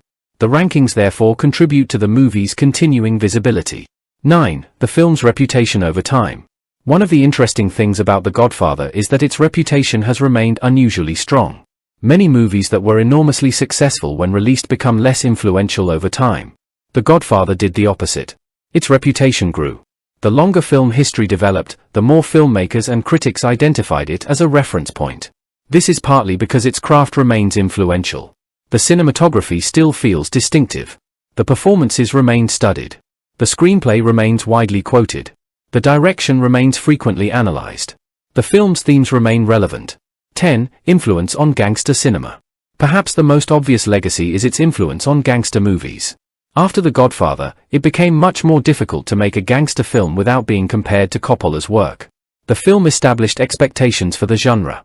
A serious gangster movie could involve family politics, generational succession, psychological transformation, organized business structures, political connections, cultural identity, moral ambiguity. Gangsters could be treated as fully developed characters rather than simple villains. This became one of the movie's most important contributions. 11. The gangster as a family man. Before The Godfather, crime films had already explored complex criminals. But Coppola's film made the contradiction between gangster and family patriarch especially powerful. Vito can be a loving father and a ruthless criminal. Michael can be a devoted son and eventually a killer. This contradiction became central to later crime stories. The gangster is no longer merely someone who commits crimes. He is someone's father, husband, brother, son, friend. This makes criminality emotionally complicated. The audience can understand a character without necessarily approving of him. That distinction became extremely influential. 12. The influence on television. The influence of The Godfather extends beyond cinema. Television crime dramas absorbed many of its ideas. One of the most obvious examples is The Sopranos. The series examines organized crime through the lens of family, psychology, masculinity, generational change, and suburban American life. Its protagonist is simultaneously a criminal leader and a family man. That contradiction is deeply compatible with the world established by The Godfather. The connection is not simply that both involve organized crime. It is that both understand crime through family structures and personal relationships. 13. The influence on modern crime drama. The movie also helped establish a pattern in which criminal organizations are portrayed as complex institutions. Later films and series frequently explored internal politics, succession, betrayal, loyal tie, family relationships, business strategy. The criminal organization becomes almost like a corporation. Executives become bosses. Employees become soldiers. Negotiations replace traditional confrontations. This approach can be traced through decades of crime cinema. 14. Pop culture and quotable dialogue. The movie's dialogue became one of its most enduring cultural contributions. Several lines and expressions became instantly recognizable. Phrases associated with Vito, Michael, and the Corleone family entered everyday popular culture. The phrase, "I'll make him an offer he can't refuse," became particularly famous. Its influence extends far beyond gangster stories. People use variations of it jokingly in ordinary conversation. That is a sign of cultural penetration. A movie becomes part of popular culture when its language can survive outside the original context. 15. The Godfather as a source of parody. The movie's enormous cultural influence has also made it a favorite target for parody. Television comedy, advertising, cartoons, sketch shows, and other films have imitated Vito's voice, his gestures, the office setting, the wedding, the family meeting, their iconic phrases, the visual style. Parody itself is evidence of influence. You cannot parody something effectively unless the audience already recognizes it. The fact that viewers immediately understand a character imitating Vito demonstrates how deeply the performance has entered popular consciousness. 16. The visual iconography. The movie created an enormous visual vocabulary. The dark office. Vito's desk. The wedding. The formal family gatherings. The Sicilian landscape. Michael's increasingly controlled appearance. The closing door. These images became recognizable symbols. The film therefore communicates through imagery that can be referenced without reproducing the entire story. A single imitation of Vito's posture can evoke the entire character. That is cultural shorthand. 17. The Godfather and the American Dream. Another important part of the movie's legacy is its interpretation of the American dream. The Corleones are immigrants and descendants of immigrants.